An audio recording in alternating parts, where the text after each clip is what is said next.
Hey guys, welcome back to the channel. This is a story about what if Naruto is betrayed by Supergirl. Before I start, please support for more amazing content and do consider subscribing to my channel and share this video with your friends. This is written by Sinisteruto and link in description and support writer. Let's start the video. New God. Hello, father. I must say, I did not expect you to come and visit me so openly. You're usually far more discreet, this is very reckless of you. Naruto said casually. He is a 20-year-old who was wearing an expensive navy blue suit with black shoes and a red tie, sporting spiky blonde hair and ocean blue eyes. He also had what appeared to be fox-like whisker marks on his face and was a tall young man, standing at 6'4" in height. If that is your first concern after not seeing your father for years, then I am a better teacher than a father. Slade Wilson replied casually. Besides, I have friends in high places. Someone who happens to be a homomagi owed me a favor. You're the only one who can see me for who I really am because of your abilities, everyone else just sees an unassuming nerd. The spell will last for 12 hours. The man in question replied. He had short silver white hair and an eye patch over his right eye and was wearing a maroon jersey along with black pants and black shoes. He also spotted a blue tie and a neatly trimmed silver white beard and spoke with what appeared to be an Australian accent. Always meticulous and vigilant, I see, as expected of course, from the most dangerous assassin in the world. Naruto retorted. The fact that I'm known as the most dangerous assassin in the world means that I've been sloppy. If I truly was the most dangerous assassin, then no one would even be aware of my existence. Slade retorted. Nonsense. If no one knew about you, then you wouldn't get any clients. People only know about you because you wanted them to, and you're only known in a very small circle of people anyway. Naruto countered swiftly. You always were able to see through me, Nathaniel. Slade retorted, causing Naruto's carefree and calm demeanor to change in a barely noticeable but significant way as he confirmed that something really big was going on because his father only called him by that name when shit was hitting the fan. The name Nathaniel, of course, was the name that his biological mother, who happened to have been a new god, had given to him. However, she had given him to his father to raise and went back to her home planet of Apocalypse in order to hide and protect him from her master and ruler. As she feared that the immense potential Nathaniel had surpassed even that of the Dark Lord and that the Dark Lord would be able to immediately sense that potential, just as she had and have him assassinated before he could reach that potential. Slade of course had been in love with another woman and even had plans to marry her. Bringing in a love child into the relationship would have destroyed it beyond repair and Slade wouldn't have that. So he had taken Nathaniel to his close friend Uzumaki Namikaze Minato and his wife Uzumaki Kushina to be raised in the Uzumaki ninja clan while he carried on with his life. However, the agreement had been that from age 15 onwards, Naruto would go on missions with Slade in order to gain combat and mission experience and also allow father and child to meet and bond with each other. He had also gotten a new name from the clan, hence the name Uzumaki Naruto. Things had gone according to plan initially. Naruto's mother had sealed his power away, predicting that Naruto's power would eventually grow too powerful for the seal, starting at around the age of 20. However, she had clearly underestimated the true extent of her son's potential as the seal had started to weaken by the time Naruto was 8 years old. As a result, by the time Naruto was 10, he had already been able to bench press 200 kilograms and squat 300 kilograms.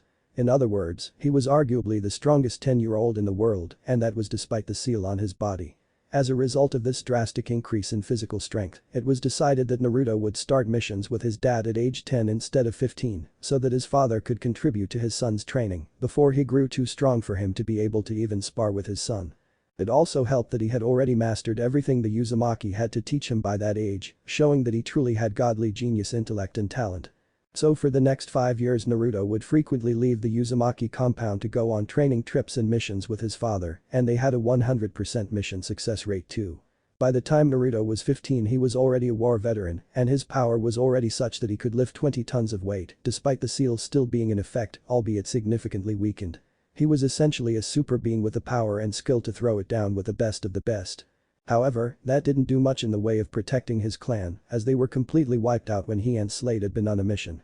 Still, they held their own pretty well, considering that they managed to kill 450 armed elite warriors before they were wiped out, a great feat considering the fact that there were only 20 Uzumaki members in total and not all of them had been adults. It wasn't hard to figure out who did it, the uniforms of dead soldiers were a dead giveaway, no pun intended. It was Hive, Slade's old enemies.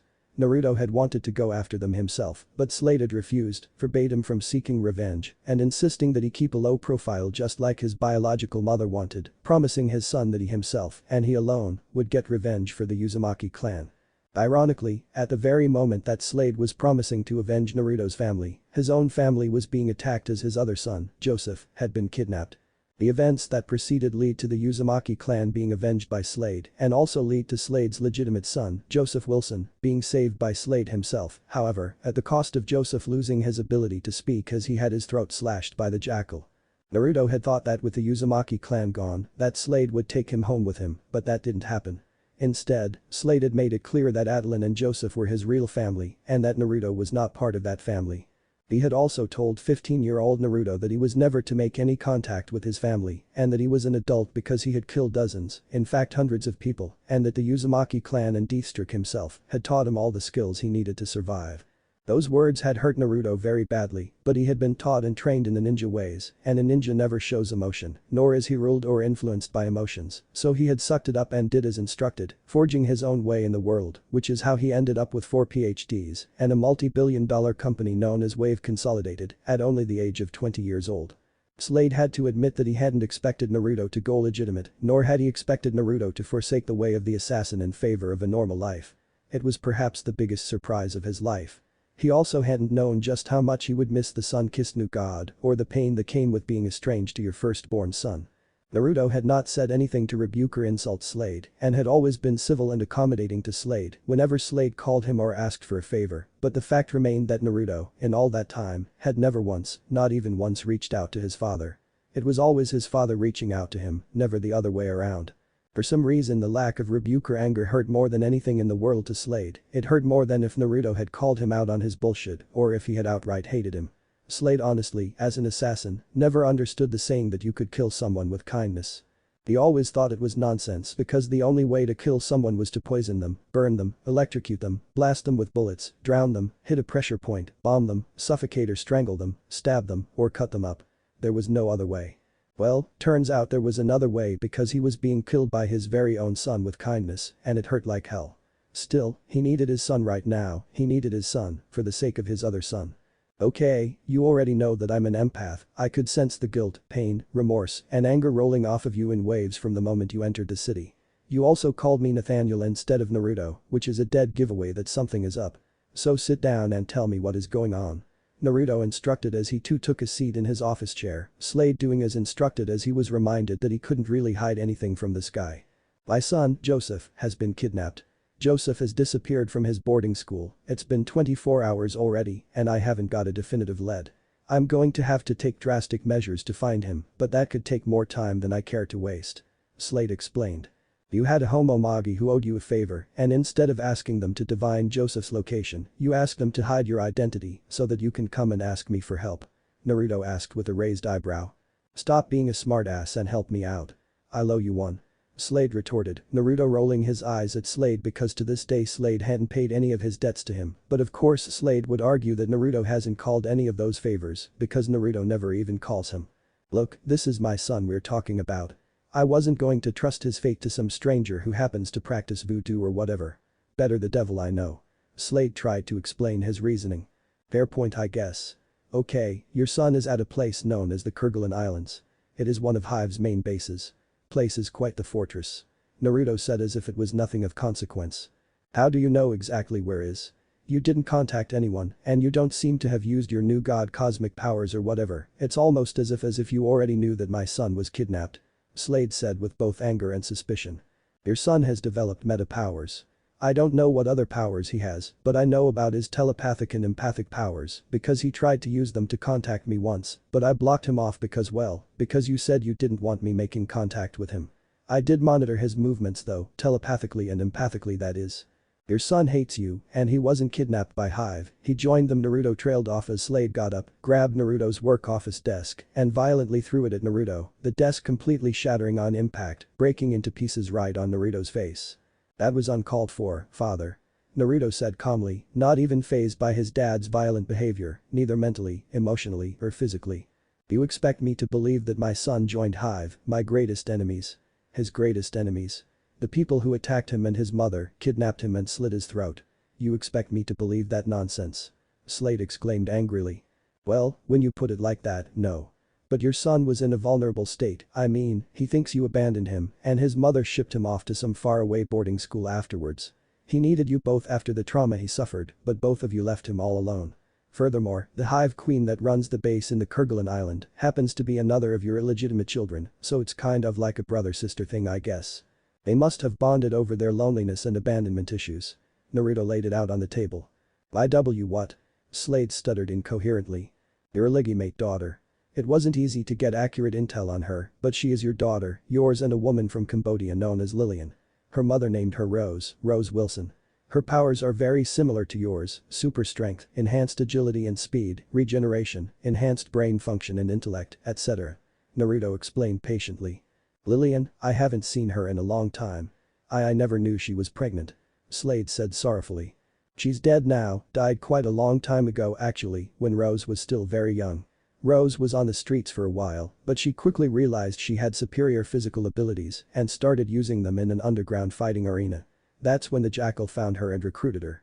He probably knew about her long before then though, he couldn't have just randomly found her, he must have been monitoring her, or rather, he must have been monitoring you, which is how he would have known about Lillian and Rose.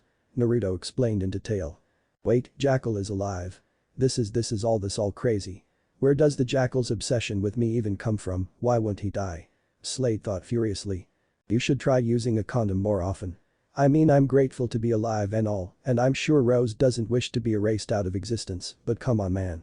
Being immune to diseases doesn't mean you shouldn't use protection, or at least birth control. A vasectomy wouldn't be a bad idea either. Just shut up. Just shut up for a second and let me think. Slade said irritably. There's nothing to think about father. I don't think you'll want to kill your daughter, fathers are supposed to have a soft spot for their daughters. You definitely don't want to kill Joseph, so your usual methods won't work here. You'll either have to let them kill you, or you're going to have to convince them to forgive you somehow, and of course, be a more present and supportive father afterwards, assuming they do forgive you and don't just kill you. Naruto explained patiently. Or I can kidnap them and make them forgive me, kill and destroy the rest of Hive and the Jackal himself, and then spend the rest of my life making it up to my kids. Slade retorted. Sounds good on paper, but I wonder how it will really play out. Anyway, I have been thinking. Why not take over Hive after you kill the Jackal and run it with your son and daughter? You once told me that my mother said that Earth would need me and a powerful army in order to fend off the forces of Apocalypse if Darkseid ever found out about me or if he just happens to decide to conquer Earth. Hive could be the start of building that army and you could use it to further your mission of getting paid while making the world a better place through the art of assassinating the metaphorical pests that are destroying the metaphorical greenhouse. Naruto suggested, breaking Slade from his thoughts as he brought up a very solid idea. That could be a very good idea. But Adeline, she'd never forgive me for bringing Joseph into my world, I'm not sure I could forgive myself.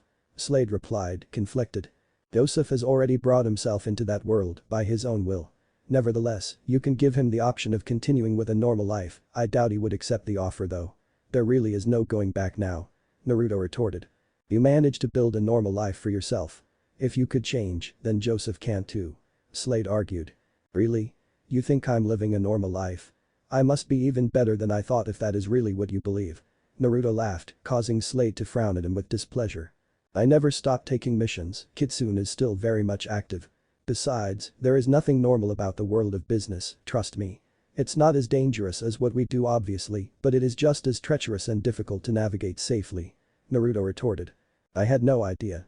I thought you gave up on that life completely. Slade retorted. That life is just as much a part of me as it is yours, in fact Moreso me, since it was the only thing I knew from the moment I started walking and talking. Naruto retorted. I see. I'll think about what you said on my way there. It's not a bad idea at all. I'll have to run it by the kids of course and hope they don't kill me first, but I'll make it work somehow if it is indeed what I end up deciding to do. Slade said thoughtfully. Well, good luck with all of that. Whatever happens, I hope you all live to see another day and I hope you manage to reconcile. Naruto said sincerely. Thank you son. Slade said as he turned and walked away, headed towards the door. Sorry about your desk. Slade said before closing the door and making his way out of the building. To be honest, he was extremely disappointed. He had been hoping that Naruto would offer to accompany him since the matter involved his brother and his sister too apparently. It would be like old times when they used to go on missions together. He knew it was an unreasonable expectation, he knew that he was the one that was supposed to ask for Naruto's help and company after the horrible things he had said to the boy after his adopted parents died. It was an olive branch that he wanted to extend but couldn't for some reason that was beyond him. Was it pride? Was he too prideful to admit he was wrong and to ask for forgiveness from his own son? Too prideful to mend the relationship that he broke? The boy had it tough, his biological mother was literally in another dimension, the so-called fourth dimension, and left him when he was a baby. His biological father pawned him off to his friends, who raised him as their child, only for them to all be murdered because of Slade's own enemies, because he somehow led them to the Uzumaki clan.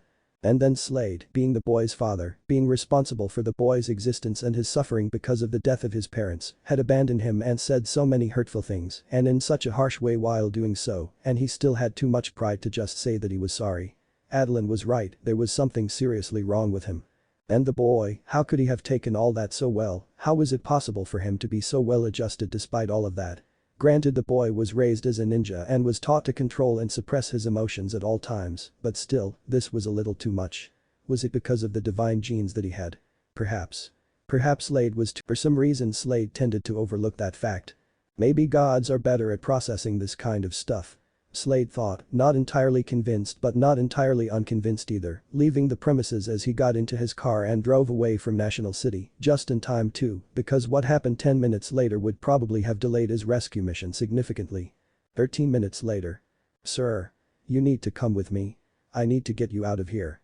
Poison Ivy is Khalil Payne, otherwise known as Painkiller, trailed off in surprise and horror as he saw Poison Ivy outside of his boss's window, standing on what appeared to be a literal monster plant, the head of the plant looking like it was the size of a submarine, like something straight out of a nightmare, as the plant's mouth seemed to have sharp fangs that were the size of a grown human. Painkiller is a tall, muscular, and handsome black man with black hair styled as a neatly trimmed short cut and brown eyes. He is wearing black military-styled pants along with black combat boots and also has a short-sleeved black top along with black body armor. He has 2 high-tech gauntlets on each of his arms and has 2 guns on each side of his hips. There are also knives and other weapons stashed in many different compartments on his person, and he is clearly either Naruto's assassin or his bodyguard, also carrying 2 apocalyptic tech swords on his back. What do you want? Naruto asked through the impenetrable glass window, making sure to pronounce his words slowly and deliberately so that Poison Ivy could read his lips. I want to kill you and destroy your company. Poison Ivy replied maliciously, using a hand gesture as well to express her intentions as she moved her right hand thumb across her neck. Let us talk first, you can kill me afterwards if you desire. Meet me on the roof. Naruto said, pointing upwards in order to convey the message to Poison Ivy. Don't keep me waiting, or I'll make you regret it. The notorious feminist and eco-terror activist said dangerously, mentally commanding her plant monster to take her to the top. That was a good diversion, sir. Now let's get out of here before she catches on. Painkiller advised. No, Painkiller, you're wrong. I have every intention of honoring my word. A man's word is a man's bond, Mr. Pain, always remember that. Naruto retorted. Okay, I always knew you were out of your mind, but this is just ridiculous. You actually think you can reason with Poison Ivy? She's a misanthropist, as in, she hates all humans. You can't reason with that kind of crazy. Painkiller said incredulously. And what about Looker? She's a hardcore redneck racist, isn't she? And yet here she is, working side by side with Painkiller and Instant, an African American and a Hispanic American. You and her have gotten pretty close, I hear, despite you being of the race that she hates the most. Naruto said with a knowing smirk. Gee, that's diff. Okay. I get it. Painkiller said after stuttering incoherently, shocked that his boss knew about his illicit affair with his racist colleague. Don't worry, I have no problem with your relationship with Looker, so long as it doesn't affect your work. Naruto said calmly, Painkiller nodding his head in understanding and gratitude. So what now, sir? Painkiller asked. Contact Instant and have him come here immediately. We'll need his abilities if things go south. Naruto ordered. Instant, real name Eduardo Dorado Jr., is, like Painkiller and Looker, 22 years old, only 2 years older than his boss. He is also one of Naruto's generals and bodyguards and is mainly responsible for emergency transportation due to his ability to instantly teleport to different locations. Naruto had been 16 when he met him, and Eduardo had been a troubled teenager who was addicted to drugs and started using his metahuman abilities to rob banks. Naruto had quickly tracked him down and subdued him. Following that, Naruto took him to the mountains where he had set up a space-time barrier and left a shadow clone to train Eduardo in fitness and hand-to-hand combat for 2 years. By the time the training was complete, Eduardo's body no longer craved for drugs, and his mental, physical, and emotional fortitude was so strong that you couldn't make him addicted again, even if you injected him with drugs on a regular basis. Needless to say, Instant was one of Naruto's most loyal henchmen. Roger that, sir. Painkiller saluted, pressing a button on his earpiece as he contacted his friend and colleague. What about Looker and Hack? Painkiller asked curiously. Have Looker and the Sage protect all the sensitive facilities in the building and make sure that Hack continues to protect our digital mainframe. Naruto ordered. The Sage are basically normal humans, or rather, they are originally normal humans, homeless Caucasian people to be more exact. However, they now have powers such as super speed and super strength thanks to Looker's powers, her powers being the ability to produce a silver liquid metal that she can insert into people and use the substance not only to control those people, read their minds, and see through their eyes, but to give them abilities similar but lesser to those of herself. Such as of course super speed and super strength. Naruto had insisted that she use homeless people because well, most of them had no life. That didn't mean Naruto didn't value their human rights, because on the contrary, he did. They were briefed in detail about what would happen to them once she gave them the substance and they all willingly volunteered, thereby granting Looker, and by extension, Naruto, an army of superhumans, both for security purposes and for war if necessary. What about Brainwave Jr. and Hourman Jr. sir? Painkiller asked. Poison Ivy is strong, but I don't think we'll be needing Brainwave and Hourman on this one. Leave them be. Oh, and stop calling them Junior, they don't like that. Naruto retorted. Then they shouldn't have chosen the same code names as their fathers. Painkiller retorted in between his dialogue with Instant through his earpiece. Their fathers are deceased. There is no longer a need to differentiate between them. Naruto retorted, instantly appearing in Naruto's office right after his retort. Hey boss. Instant said casually. He is Mexican guy with olive skin, messy black hair and brown eyes. He was wearing a black face mask that covers the lower half of his face and had a red visor covering his eyes. On his body he was wearing a red long-sleeve top with black body armor made of promethium element and also had 2 promethium gauntlets on his arms. His pants were black military pants and black combat boots, and he also had a black ankle-length coat over his outfit. There were a number of hidden compartments with all sorts of weapons in his outfit, but the one item that wasn't hidden was the long apocalyptic scepter on his back, a gift he got from Naruto. Instant. You sure are always late for someone who can appear anywhere in an instant. Naruto retorted, Eduardo rolling his eyes under the visor, unable to contain his dismay at the fact that his boss probably didn't actually need any of them. They all knew just how powerful he was, after all, it was only last week that the boss had made short work of Looker and the Sage when Looker somehow got it in her head that she didn't have to follow someone who was weaker than her. Her delusions of grandeur were quickly shattered when she came to the realization that her liquid metal substance doesn't even work on the boss, then she and her puppets got bodied hard by the boss with literally one hand behind his back. It was then that she learned the true nature of the boss, and so did the others, that he didn't command respect and warrant fear just because of his money and connections, but because of his power. The boss had explained to them, for the first time, who he really was, that his other known name was Nathaniel Wilson, son of Deathstroke the Terminator and Guillotina, an actual goddess from Apocalypse, who was a member of the elite warrior group known as the Furies. It all made sense after they heard that, no wonder he was so strong, no wonder he had such a strong presence. To think that this seemingly normal business nerd and scientific genius was actually an all-powerful god. Well, Eduardo had already known that the boss was dangerous, even without knowing he was a god, the hellish training the boss made him endure had been proof of that. However, even he had been shocked to the core to learn that his boss was an actual god. That was just crazy, he was supposed to be a Christian. His mother would turn in her grave if she knew he was literally serving the will of another god. I'm sorry boss, it won't happen again. Instant said, scratching the back of his head sheepishly. Whatever, just take us to the roof before the misanthropist gets pissed off and does something even crazier than what she is doing right now. Naruto ordered. A minute later. You made me wait. Are you trying to stall me? You think perhaps if you stall me enough then Superman can come in and save the day. Let me shatter that bubble quickly, I gave Superman a lot of distraction specifically so that I will be able to take my time with you. So don't fuck with me Naruto, not today or ever. Poison Ivy said dangerously, the green-skinned, red-haired goddess in human form not looking too pleased. She was wearing green pants and a hip-length jacket that was a much darker shade of green and had voluptuous figure with curves in all the right places. She was standing on top of what could only be described as a monster plant head, the beastly plant literally salivating at what it saw as 3 potentially tasty meals. The entire building had all its exits closed off and was constricted by gigantic vines all around it, the vines so strong that they could literally squeeze and crush the building at Ivy's command. Essentially, Poison Ivy was holding. I see, so you're saying that you've got more of these gigantic vines attacking other notable buildings in the city. Which means that this particular building is the last one you attacked. You are however overlooking one thing: Superman has super hearing. He can hear everything happening all across the world at once. It's possible that he is listening to our conversation as we speak. Naruto said as he unfolded the camp chair that he brought with him and sat down comfortably, Poison Ivy's confidence taking a slight knock at hearing that information, as she hadn't known that Superman had such an insane hearing ability, internally wondering how the hell this nerd even knew that, because it isn't like that was public information or anything like that.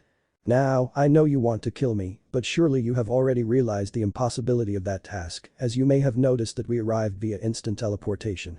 We can be on the other side of the world in a heartbeat. Naruto retorted. I did notice that, but are you willing to abandon your life's work and all of the employees that are trapped inside the building? If you are, I wonder how the rest of the world will react to that. How will the families of those employees react? Will they turn into villains for the sake of revenge and hunt you down? How will your clients and suppliers react? Will they be willing to do business with someone who would betray his own employees, someone with so much bad will with the rest of the world, so much so that no one will buy his products? Tell me, Naruto, does that sound like a desirable outcome? Poison Ivy asked rhetorically. Not at all, which is why I want to know why exactly you're out to get me. I don't remember doing anything to you, and if I did unknowingly do something, I doubt it's so bad that it couldn't be resolved peacefully. So, please tell me what it is that is bothering you so much. Naruto asked. We are here because you are a piece of shit pretender, acting like you're pro-clean energy, and that you're an eco-activist when you're really not.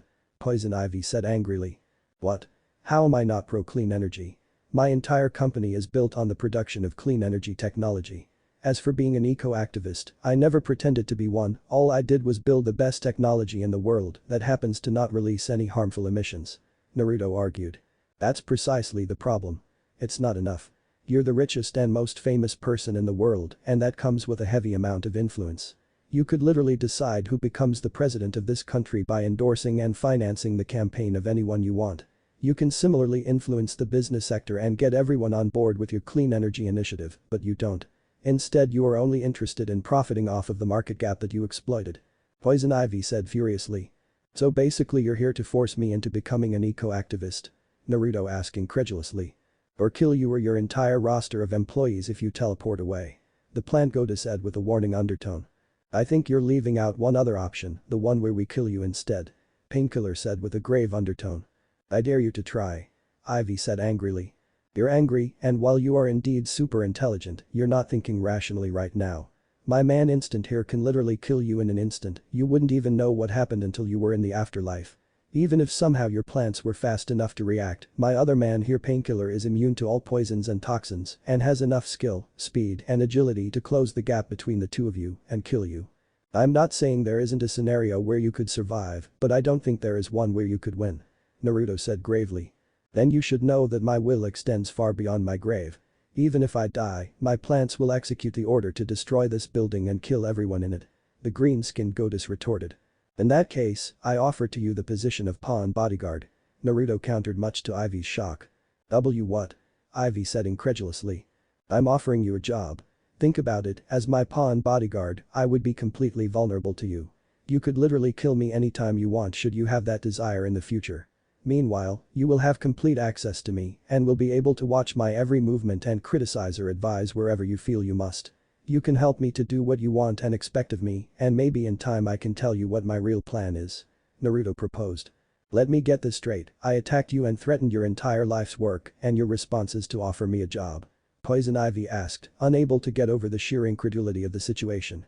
Of all the outcomes she expected from this encounter, this was not one of them. I would offer you a more prominent position, such as head of the R department, but that job is already taken.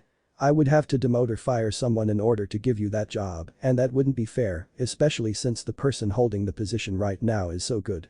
Besides, I'm not sure the employees would be comfortable working so closely with a supervillain. Naruto retorted. You're out of your mind. Ivy deadpanned. Yeah, I agree with her. What the hell, man? Instant asked incredulously. Instant, you were a drug-addicted bank robber when I found you. Painkiller, you were a hitman for supervillain Tabase Whale when I found you. Looker was a racist fascist supervillain with the goal of eliminating all non-whites in the world. How is an eco-terrorist and misanthropist so different to that? Naruto asked rhetorically, effectively shutting down any other protests from his bodyguards and friends. So, Pamela Isley, are you interested in my job proposition? Naruto asked eagerly. I'll give it a try. I mean, this is so weird. I came here to destroy you, and now I'm going to work for you? Harley is gonna go nuts when she hears about this. She's gonna think I'm a poison ivy, thought out loud. Harley? As in Harley Quinn. Of course, they are known associates. How close are they? Poison ivy is crazy, but she's manageable crazy. Harley Quinn on the other hand is not someone I'm interested in, well, ever meeting her really or having anything to do with her. Naruto thought. This is a difficult decision. It would mean that I have to leave Gotham. I've never left Gotham, nor have I ever wanted to. I'll have to make new friends and find a new place to live and basically uproot my entire life. Pamela said anxiously, Naruto, Painkiller and Instant all wondering how the hell a misanthropist had friends in the first place. Think about it. I'll give you 7 days to consider it, upon which if you accept the job, you will have another 7 days to get your affairs in order. I'll expect you to start working 15 days from now. I expect great things from you, Pamela. Together, we could change the whole world as it is known. Naruto said confidently. You're an interesting person, far different from what I expected. Poison Ivy said with intrigue. Wish I could say I get that a lot, but I actually don't. I seldom interact with people outside of work. Nevertheless, Naruto trailed off as Supergirl arrived in the blink of an eye, a sonic boom to mark her arrival, and the speed with which she arrived. Oh shit. I gotta get out of. Wait. I believe we can resolve this issue amicably. Naruto said quickly, stopping Poison Ivy from escalating the situation. Supergirl, it is a surprise to see you here. I was under the impression that your jurisdiction was National City. Did you get lost or something? Naruto asked with genuine curiosity, which made it even funnier to Painkiller, Instant, and even Poison Ivy as they all chuckled at Supergirl's expense. Do you think this is funny? People have been hurt, innocent people, all because of this criminal. Supergirl said indignantly, suppressing the urge to use the word lunatic. I understand your ire, it is not unwarranted. However, I couldn't help but notice you said hurt and not dead. Does that mean that all of the victims are alive?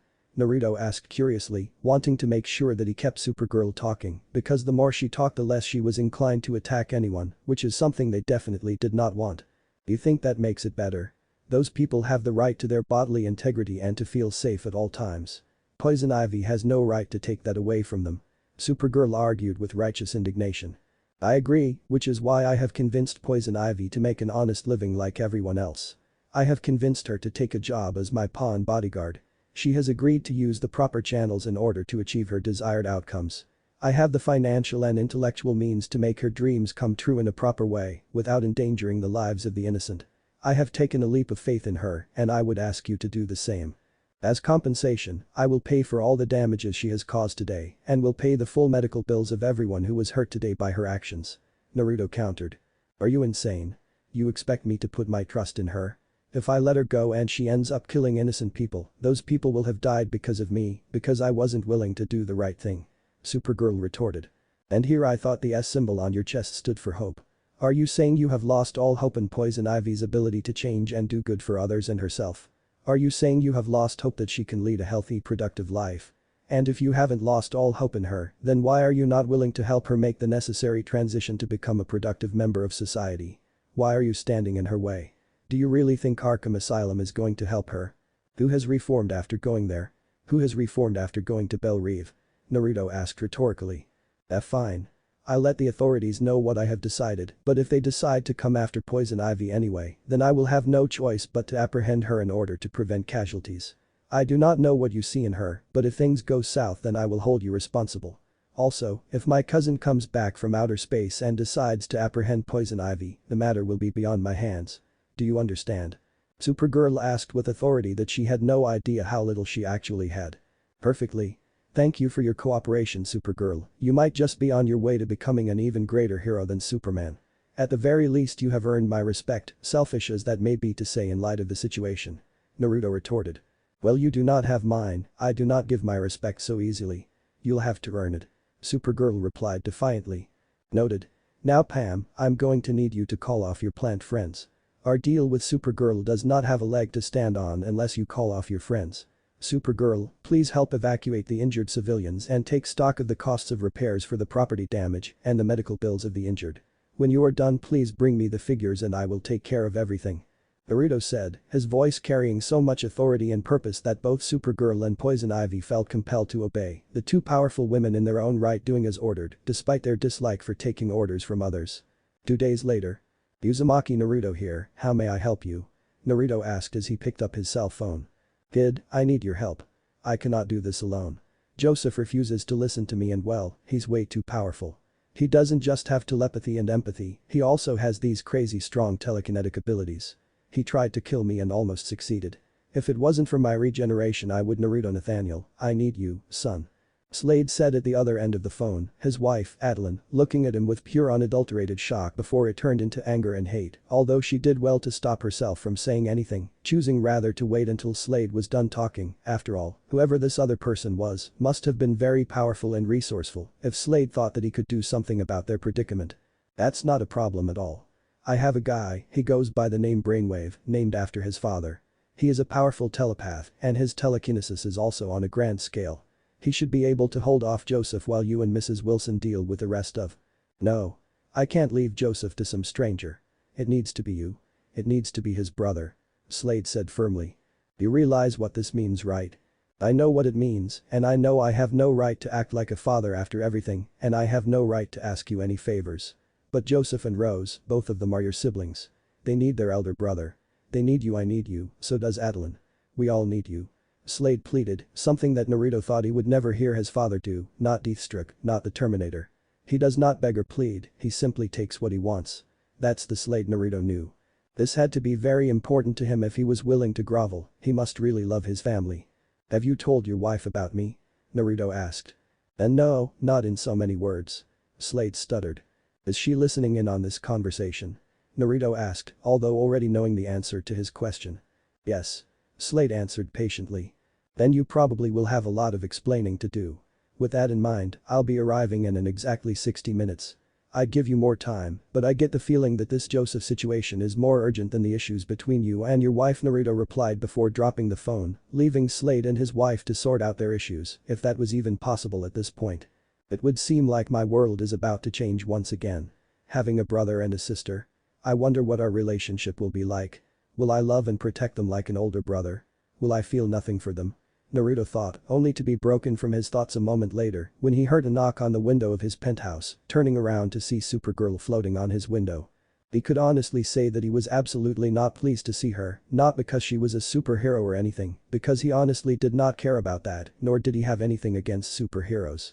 It was just that, well, she apparently had X-ray vision, and Naruto knew that if she ever looked at him with those her X-ray vision eyes, she would be able to easily tell that he was no mere human, that is of course to say, if she hasn't already looked at him with her X-ray vision.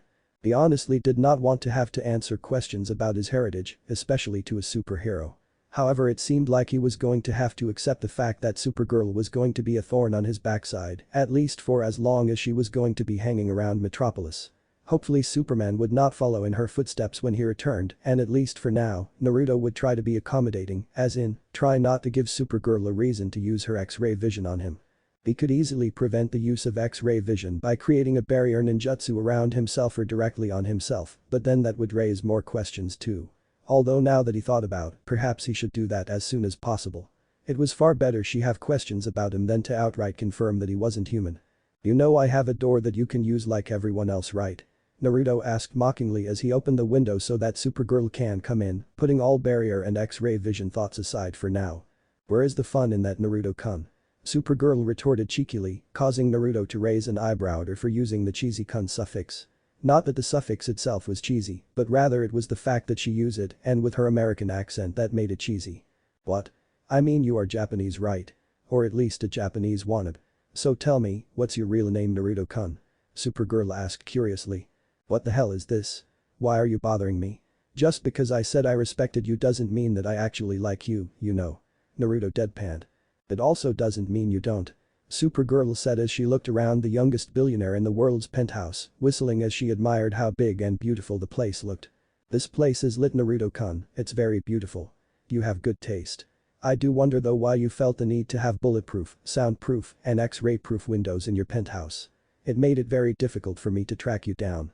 Do you know how hard it is to find out where you live? I didn't think it would be so hard to find out where arguably the most famous person in the world lives. Supergirl said, finally turning around to look at the blonde Uzumaki, having given him her back the whole time since she entered his abode. First of, it's not just the windows, it's the entire building. Secondly, I seriously doubt I'm as famous as your cousin, or even you for that matter. And thirdly, I have somewhere to be in exactly 48 minutes, so whatever this is, I'm gonna need it to be wrapped up by then. Naruto retorted. You know most people would be ecstatic to have Supergirl pay them a special visit, but not you. You're not starstruck at all, you simply don't care. You're not a villain, at least as far as I'm aware, but you don't seem all that impressed either. Yet at the same time you did show me some respect, genuine respect, during our first meeting. I think I want to get to know you a little better. So I'll be paying you these random visits every now and again. Supergirl said with a cute, innocent, and yet at the same time very mischievous smile. So wait, you've got a crush on the youngest billionaire in the world, who also happens to be the richest man in the world, after just one encounter with him where he showed you the bare minimum of respect. Wow, you sound just like one of my fangirls. Naruto taunted. Have any of your fangirls ever been invited into your apartment in the middle of the evening? Supergirl retorted cheekily. No, I don't suppose they have. This is unexpected though, I mean, I thought maybe you came here to talk to me about poison ivy, or at least the property damage repairs and medical treatment of the injured civilians. Naruto retorted. He'd be lying to himself if he said that he wasn't attracted to Supergirl, that blonde hair and those bright blue eyes, that blemishless skin and those long legs and curves in all the right places. Honestly, she was arguably the most beautiful woman he had ever seen. However, at the same time, this was just too surreal, like Supergirl pining for his affections, and so blatantly too. It was just too weird. She had to be up to something, and yet using his empathic abilities, he could feel no negative emotions whatsoever, only positive ones. Oh yeah, don't worry about that. I have someone working on that for me. You'll have the exact figures delivered to you in a couple of days. Supergirl replied, referring to her sister Alex Danvers. Naruto suspected, although content to pretend he didn't know nor care about that for now. It was probably better for Supergirl to believe he didn't know anything about her world anyway, because Naruto had no doubt that if she knew how much he knew about her, she would inevitably start digging up information on him. It was the natural reaction of people in that kind of situation. So you just came here to tell me that? Good, now get out of my apartment. Isn't there a villain somewhere in Metropolis waiting for you to spoil their evening? Naruto said in as bored and dismissive a tone as he could master. Fortunately for me, Superman came back this afternoon and I still have someone covering for me in National City, so I thought I'd spend the evening with you. Isn't that so exciting? Supergirl asked with cute, sexy, and yet playful and mischievous smirk, her left hand on her hip as she struck a sexy pose for the youngest billionaire in the world. Damn. I can't allow her to keep doing this, I feel like she is chipping away at something deep within my being. Naruto thought as he felt his defenses weakening slowly but surely. I do not know you very well, but this feels so uncharacteristic of you. Are you sure you aren't high or something? Naruto asked with a quirked eyebrow. No, I can neither get high or drunk unfortunately. At least not from Earth beverages. There might possibly be a civilization somewhere in the universe with something potent enough to make me drunk, but whatever it is it would probably be fatal to a human being. Supergirl said with a thoughtful expression, hand on her chin as she tried to imagine what it would be like for Supergirl to get drunk or high. Fair enough. I was about to offer you some wine, but I see now there is no point. Naruto replied. Wine? Why Naruto-kun, I know you're young, but you don't need to get me drunk to get me to lay with you, in case you haven't noticed, I want to lay with you when the time is right of course. You'll have to earn my trust first, and I have to know that you take me seriously. Supergirl said as she walked closer to the blonde Uzumaki, or rather, sauntered her way closer until they were face to face, pulling Naruto by his tie before placing a chaste kiss on his lips. Just a little sample of what's to come if you play your cards right. Supergirl whispered on his ear before pushing the sun-kissed billionaire away. Oh Naruto-kun, I don't care about money. I don't even get paid for what I do. I risk my life for free, what makes you think I want your money? Supergirl asked incredulously. Tell you what, if it ever gets that far, we can sign a prenup. How does that sound? Supergirl asked. How old are you anyway? Naruto asked. He already knew the age of her alter ego, Kara Danvers, which was 24 years old, but that could just have been a fake human age. For all he knew she was 200 years old in reality. Age is nothing but a number Naruto-kun, but if you must know, I'm 24. And before you make a robbing the cradle remark, you're only 4 years younger than me, and you're a legal adult, so you're game. Supergirl retorted. Fair point, but the sudden interest in me? I mean you couldn't have developed such strong feelings over the last 2 days. Naruto asked suspiciously. Truth be told, I've been fascinated about you ever since I heard about you. I read any and all news I can find about you, and I especially like your philosophical quotes. I see you as a hero who fights the battles that we cannot fight as superheroes. By that I mean the battles that are fought in boardrooms and courtrooms. Superman inspired me to be a hero, but you inspired me to stay a hero and to seek all knowledge and wisdom that can help me become a better hero. Kara said with a glowing smile. You have no idea how wonderful it was for me to find out that my impression of who you are was only an understatement, that you were even greater than I imagined. I mean, the way you helped Poison Ivy the other day, the way you handled the whole situation, I think that was the final straw. I knew since then that I absolutely wanted you, that I wanted to make you mine. I understand that you do not have to accept my advances, but you should also know that I do not give up easily. Supergirl said with determination. It seems like you're not going to be leaving anytime soon, so we might as well order in and dine together. Make yourself at home. I'll be back, just need the bathroom for a minute. Naruto said as he went towards his bathroom, Kara shamelessly eyeing him top to bottom as he went past her, Naruto doing well to pretend that he didn't notice at all, the girl of steel enjoying a silent squeal of joy to herself when the blonde Uzumaki was out of sight. She realized that his response was not one most people would consider to be good, but Kara was far more observant than most. Fact of the matter was that, unlike earlier, he didn't ridicule her for expressing her deepest emotions and desires, and he didn't try to get her to leave like he did earlier. Instead, he was offering dinner and his company for the rest of the evening, and even told her to make herself feel at home. He was very subtle in his approach, but Kara was also a very caring and sensitive person on top of being naturally observant because of both her superhero and reporter career. More often than not she had to read and predict what a villain's next move might be, or discern what made them tick and what their motivations were. So for her, it was rather easily to decipher the meaning behind people's words and actions. I can't tell if Supergirl is a total slut or just has it bad for me. Naruto thought with a mental sigh. Well, anyway, time reveals all truths, so I guess I'll have to ride it out and see what happens. I'll have to leave a shadow clone and teleport away though. Even if she uses her X-ray vision, every room is X-ray vision proof. She won't know that I replaced myself with a shadow clone. Naruto reasoned. 40 minutes later. What the Slade?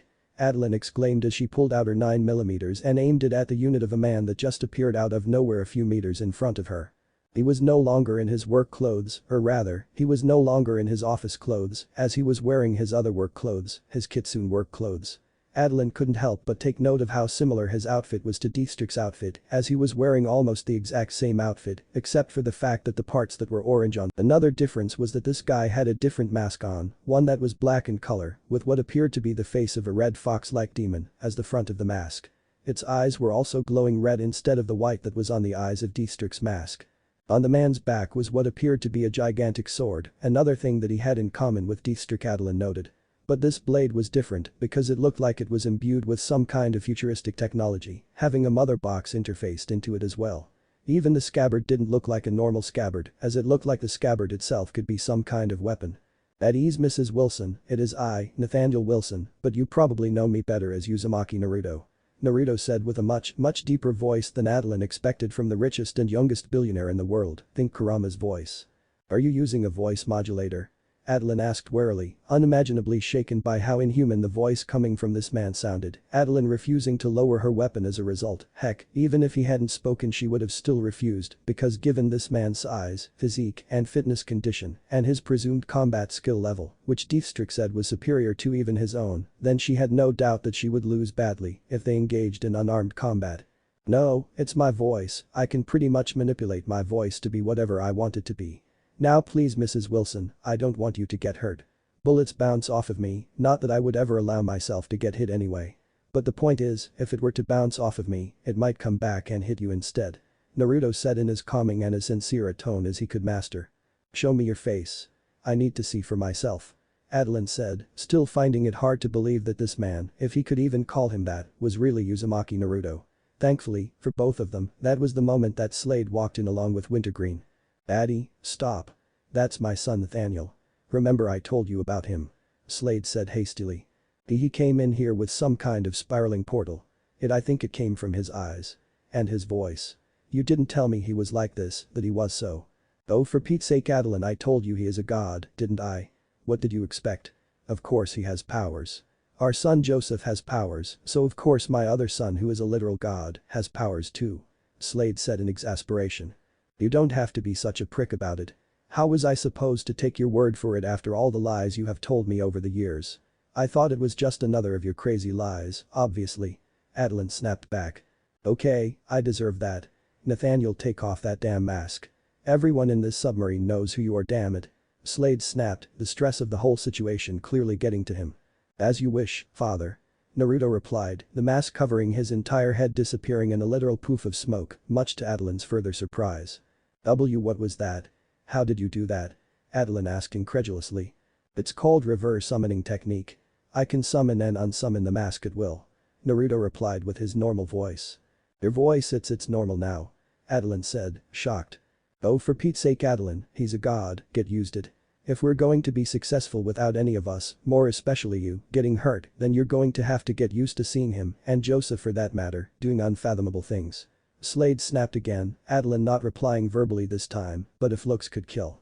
Negative, father. I'm going in alone. My sister and brother already hate the both of you, especially you, father. A third party with just as strong a blood connection is the key to resolving this mess. If they can see that I am in a situation just as bad but was able to overcome that without turning into a villain and without hating you, then it might open their minds and hearts to an alternative solution to their problems. Naruto replied. So you're just going to talk them to death? I already tried that, it didn't work out. Slade said irritably. I will talk to them after I have captured and subdued their entire army. People generally don't listen to people they don't respect or see as beneath them. Capturing and subduing their entire army will make them listen to me. Naruto replied. And if they don't listen to you? Wintergreen asked warily. They will, but if hypothetically speaking they didn't, then we'll have to leave them alone. Forcing them to do what we want will only make them hate us, well, hate you even more, and possibly start hating me too.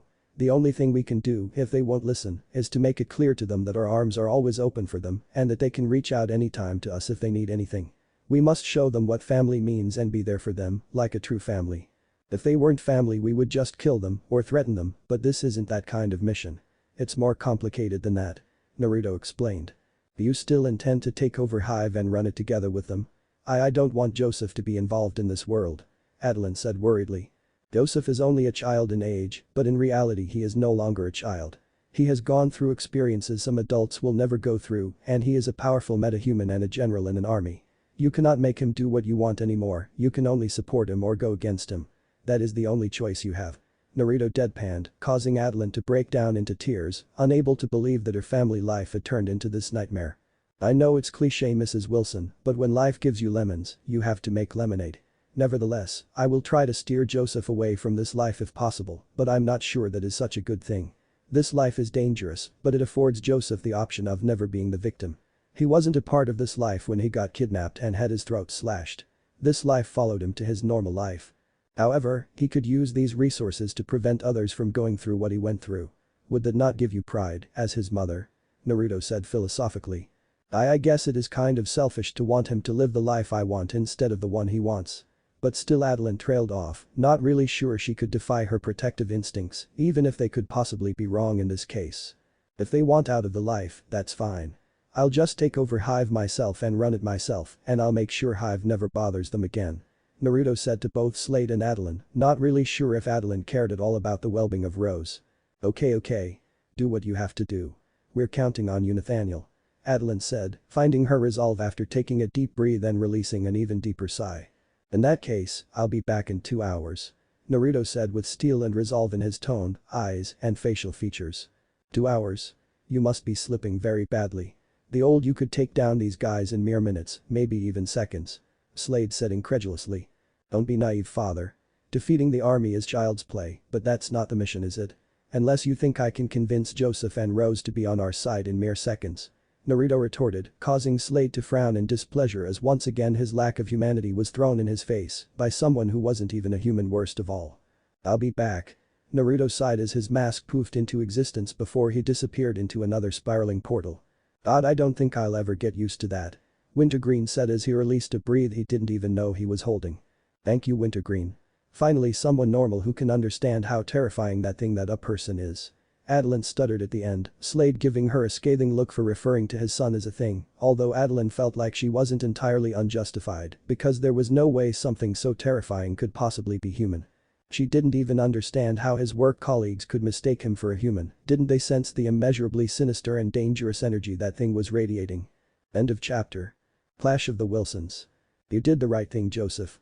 Our father, he was a scourge. Everyone has an inner battle between good and evil. I think he did consciously try to be good, but he just isn't good, period. His nature is to be bad, and he ended up hurting innocent people through his actions, even when he was trying to be good. Putting him down was the right thing to do. Rose said, speaking to her brother through the mental communication link that Joseph opened up for them to be able to communicate in secret.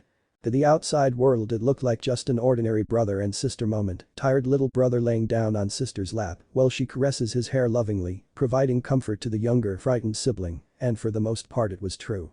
However, it wasn't the full story, because between the loving caresses and the obvious bond between the two siblings, there was also a lot of diabolical scheming as they plotted against their so-called surrogate father, the Jackal. As far as Rose was concerned, the Jackal was just as bad as their biological father, if anything, he was considerably worse than their biological father. They had no intention of serving under him or following his lead, in fact, they were planning to use his obsession over Joseph's powers against him. How ironic and how fitting that he was destined to perish at the hands of the weapon he went to such great lengths to cultivate. I know, sister, I know. It just takes some getting used to, you know, using my powers, killing people, killing my own father. It's not something I can get over in a single day. Joseph replied. Honestly, if anyone, literally anyone else had asked him to do the things that he had done for his sister, he would have flat out refused. In fact, he probably wouldn't have been able to do any of those things even if he tried to, even if he wanted to. However, his sister was so pure in her love and devotion to their well-being that he couldn't possibly refuse and still call himself a man, and certainly he couldn't refuse to help her and still call himself her brother. That was the benefit of them sharing a mental link. There were no secrets between them, no deception, no trickery. Everything they did for each other was done out of pure love, devotion, and loyalty. This was by far the strongest and purest bond he had ever shared with anyone, greater than the one he had with his father for sure, and even the bond he shared with the woman that gave birth to him. Sometimes he wondered if he would have shared the same bond with his other sibling. He had tried to contact them like he did his sister, but before he could even identify them or even discern their exact location, he had been aggressively rejected, something that he didn't even know was possible as, to this day, no one else had been able to resist his telepathy. Sometimes he could feel their presence, like they were watching over him or somehow present with him. Joseph liked to think that they were watching over and protecting him, but he couldn't rely on such a fantasy. It was possible that the person was not as kind and loving as Rose, that they were just as bad as their father. Forget about that person, brother. They rejected you, and therefore us, just like our father did, just like your mother did by sending you off to that overseas boarding school. It is just the two of us against the world, and as long as we have each other, nothing can stop us. Rose said sternly, but also affectionately. Am I quite the manipulative older sister, aren't you, Rose? Manipulation Tactics 101. Isolate the victim, make them believe the entire world is against them, and then make them believe that you are the only one they can trust and rely on. They taught us that in my first year of ninja training. Came an inhumanly deep and barreling voice inside both Rose's and Joseph's heads. In other words, their mental communication link had just been infiltrated, or hijacked, or both, Joseph jumping up to his feet when he felt that all too familiar, but at the same time completely foreign presence inside his head. Gay Joseph. It's him. It's him, our other sibling. Joseph said with both excitement and fear, cutting his sister off before she could say what she wanted to say to him. So it's a he after all. But why now? Why make contact with us at this moment after all this time? Rose asked suspiciously, also on her feet now, having jumped up at the same time as Joseph, both of them standing at attention, ready to do battle if it turned out that this was some kind of attack. Why are you here, brother? Are you here for revenge? Is it because I killed father? Leave Rose out of this, if you want revenge, then you have to deal with me. I'm the one who killed him. Joseph said protectively. I admire your love and devotion to our sister, brother, and your resolve, it is so strong, uncompromising, and unrelenting. You are a great man and an even better brother. However, you've made a critical mistake because you just revealed just how important our dear sister is to you, that you love her so much you would die for her. This means that in order to truly savor my revenge, I must kill her instead of you, I must make you feel the same pain that you have caused me. Naruto said malevolently. You think killing me will be that easy? Heh. Don't get full of yourself, you little twerp. Rose said with both amusement and confidence, her fear a thing of the past, as she resolved herself to stay by Joseph's side no matter what, refusing to be used as a weapon against her beloved brother. Little twerp. Is that any way to talk to your elder brother, little sister? How rude. the voice said with its own sense of mirth and amusement, shocking Rose into silence as she had thought that she was the firstborn child all this time. You're blocking the empathic link, in fact, even as far as telepathy you have only allowed thought projection. The latter is understandable, but not the former. Why would you feel the need to block off your emotions unless you didn't really have the resolve to go through with it? You don't intend to kill us, I bet you couldn't do it even if you wanted to. So what is it that you truly want? Joseph asked suspiciously, Naruto unable to help but to internally congratulate Joseph on his skills and deductive reasoning, unable to believe that he was already at this stage, considering how long it took Brainwave to get to that same level. Most impressive, brother. Tell you what, why don't you come to the training center so that we can meet in person? I have a little surprise for you. Naruto said gravely. I can't access the Arcamera systems, he has hacked into everything. How? Our system is practically impregnable, that's why Deathstreak had to allow himself to get captured in order to get to you. Rose told her younger brother frantically. Then we have no choice.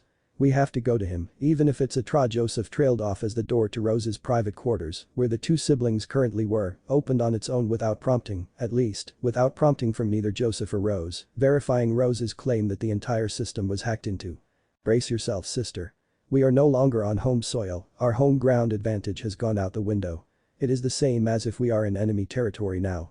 Joseph said as he steeled his resolve, Rose marveling at Joseph's strength as she didn't think he was at this level yet, or maybe he was just rising to the occasion. Nevertheless, whatever the reason, she was eternally grateful to have her brother by her side. Okay, let's go. Rose replied as the two of them exited the room, but not before Rose fully armed herself and prepared herself for war. The walk to the training facility was surprisingly peaceful and suspiciously devoid of any human contact. Rose didn't want to believe it, but it was pretty clear that the entire base had been cleared out and it just didn't make any sense to her because how could their entire army of soldiers have been defeated and more significantly, how could they have been defeated without mounting any form of resistance as there were no signs of battle at all? Could it be that they had been betrayed? But how? How was it possible that their entire army were traitors? Stop worrying about all of that and focus on what's ahead. Our brother seems to have similar powers to me, so it's possible that he controlled them and made them go away. I doubt they went far though, they probably are still close by. He was able to block me from accessing his mind, so it's possible that he can block me from accessing other people's minds as well, which is probably why I cannot detect the others. Joseph said tensely. I see, but why are you talking out loud? It's not like he cannot hear our thoughts just because we're talking out loud, is it? Rose asked confusedly. He cannot or isn't trying to. If it is the former, then it's probably because he basically hacked into a link that I was actively using and maintaining for us to communicate, and now that I have shut it down, he has no access to us. Theoretically, he would have to create his own link with us, which is not easy when I'm also actively blocking any form of interference. Joseph explained. And if it's the latter? If he simply isn't trying to access our minds anymore, what does that mean exactly? Rose asked with both curiosity and wariness, learning a few things that she didn't even realize she needed to know about Joseph's powers. It could mean a couple of things, but most likely, considering his demeanor, the level of experience, power that he seems to have, and the amount of planning he has put into this, I would say that he simply isn't trying to access our minds anymore because he simply doesn't believe he has to. Joseph replied. In other words, he doesn't see us as a threat. I mean, does he really think he is that smart and that powerful that he feels he can simply not use such an advantageous ability and still beat us? He is underestimating us, which means that he really isn't as smart as he thinks he is. Rose said with righteous indignity. Well, whatever the case may be, we're about to find out. I'll go in first. No. Let me go in first. I'm the one with super healing. Rose whispered harshly.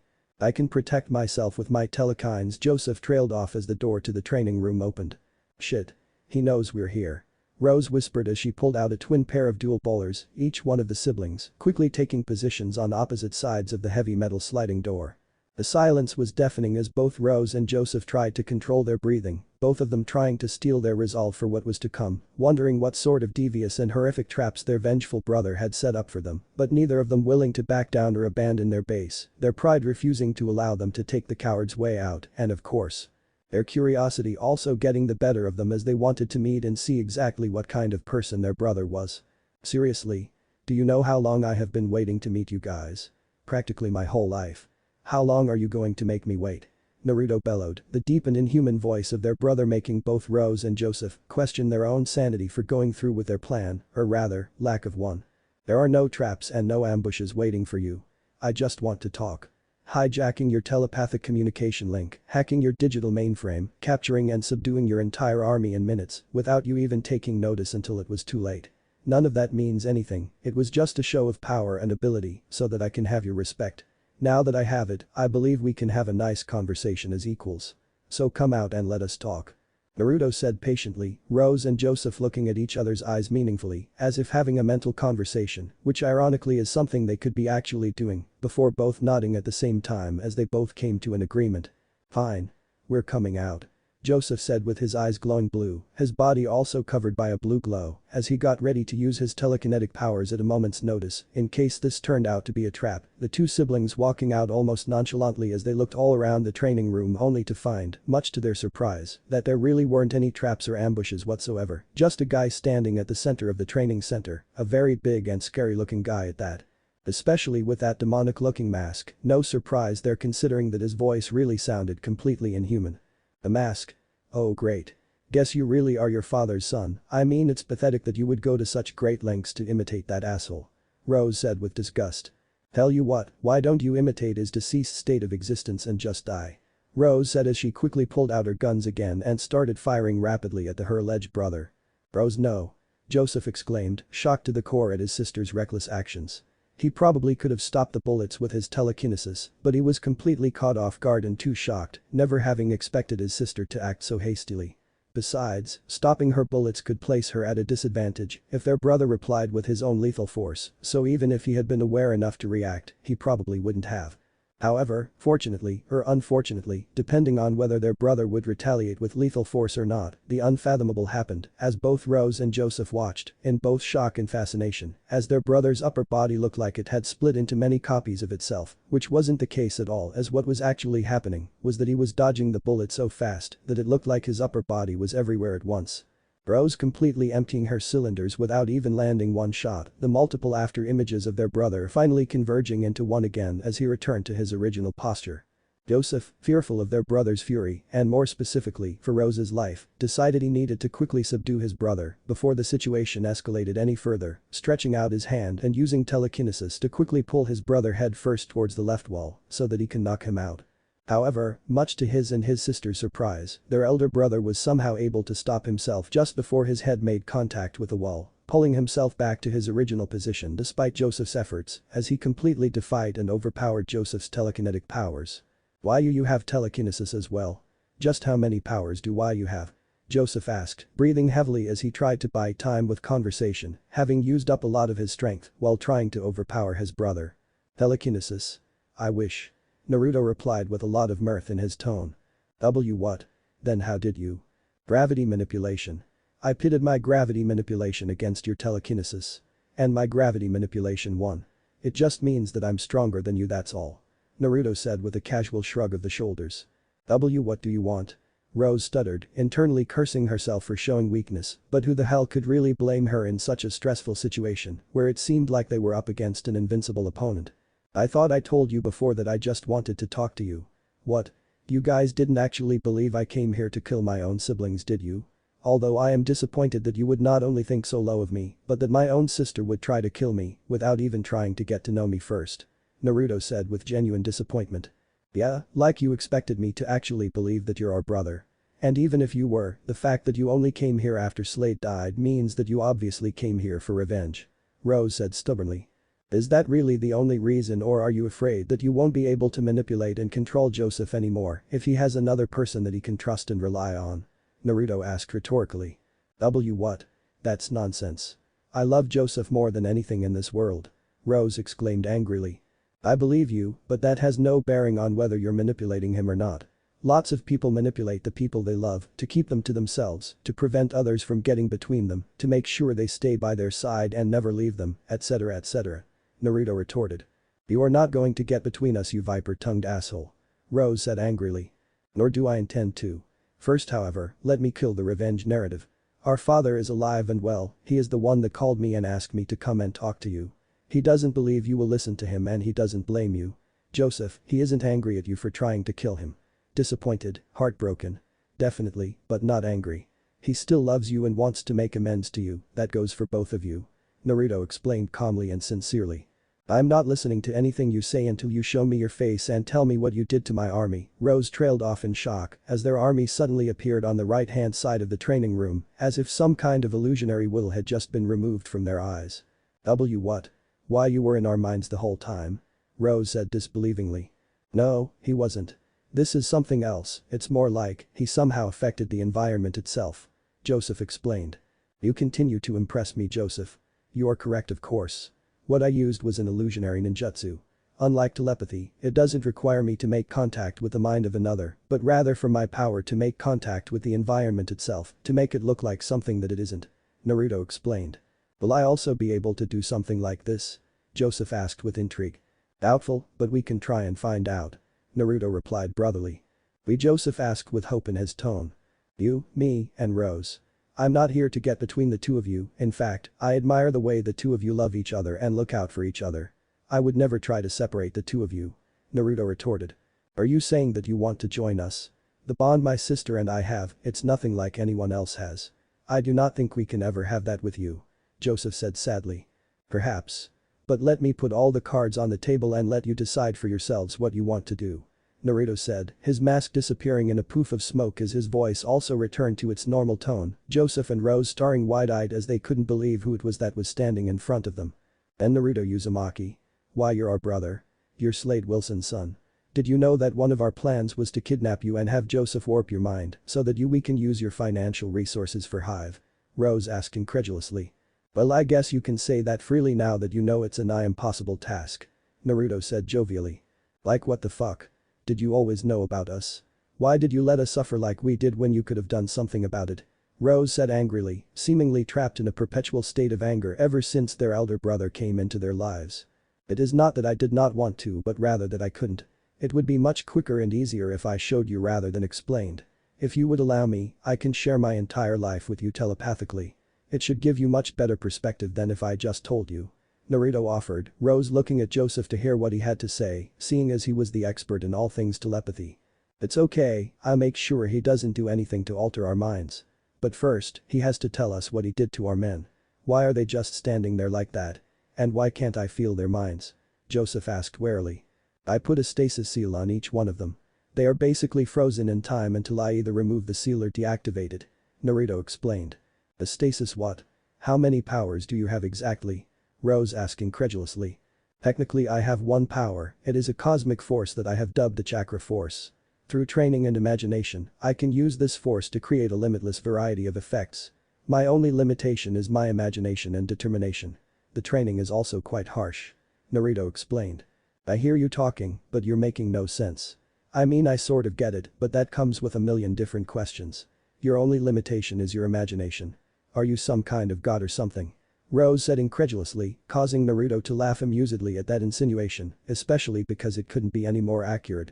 What are you laughing at? Rose asked defensively. I am laughing at the irony of you saying that without realizing how close you are to the truth. Naruto deadpanned. Oh great, he has a god complex. Could you be any more cliché? Rose said, rolling her eyes in disappointment. Rose, I think he's serious. Think about it. Nothing he has said so far has been a lie. I don't think he is the type that feels the need to lie in order to impress others. The truth has been more than enough so far. Joseph said, Rose not knowing who was the crazy. Joseph, that's bullshit. How can you believe he's an actual god? There are people in the world who would think you and I are gods if they saw the things we can do. Just because he is more powerful than us allegedly, doesn't mean that he is a god. Rose said stubbornly. There is only one way to find out for sure. Joseph said with steel in his eyes, surprising Rose with how much Joseph was actually willing to allow this guy that they just met to fiddle with their minds. Fine, whatever. Just get it over and done with already. Rose said, causing Joseph to smile with gratitude and joy, a smile that melted his sister's heart as she realized how hard it was to say no to him. 5 minutes later. Now I see where you get the sun-kissed blonde hair and the brilliant blue eyes from. Your mother, she really was beautiful.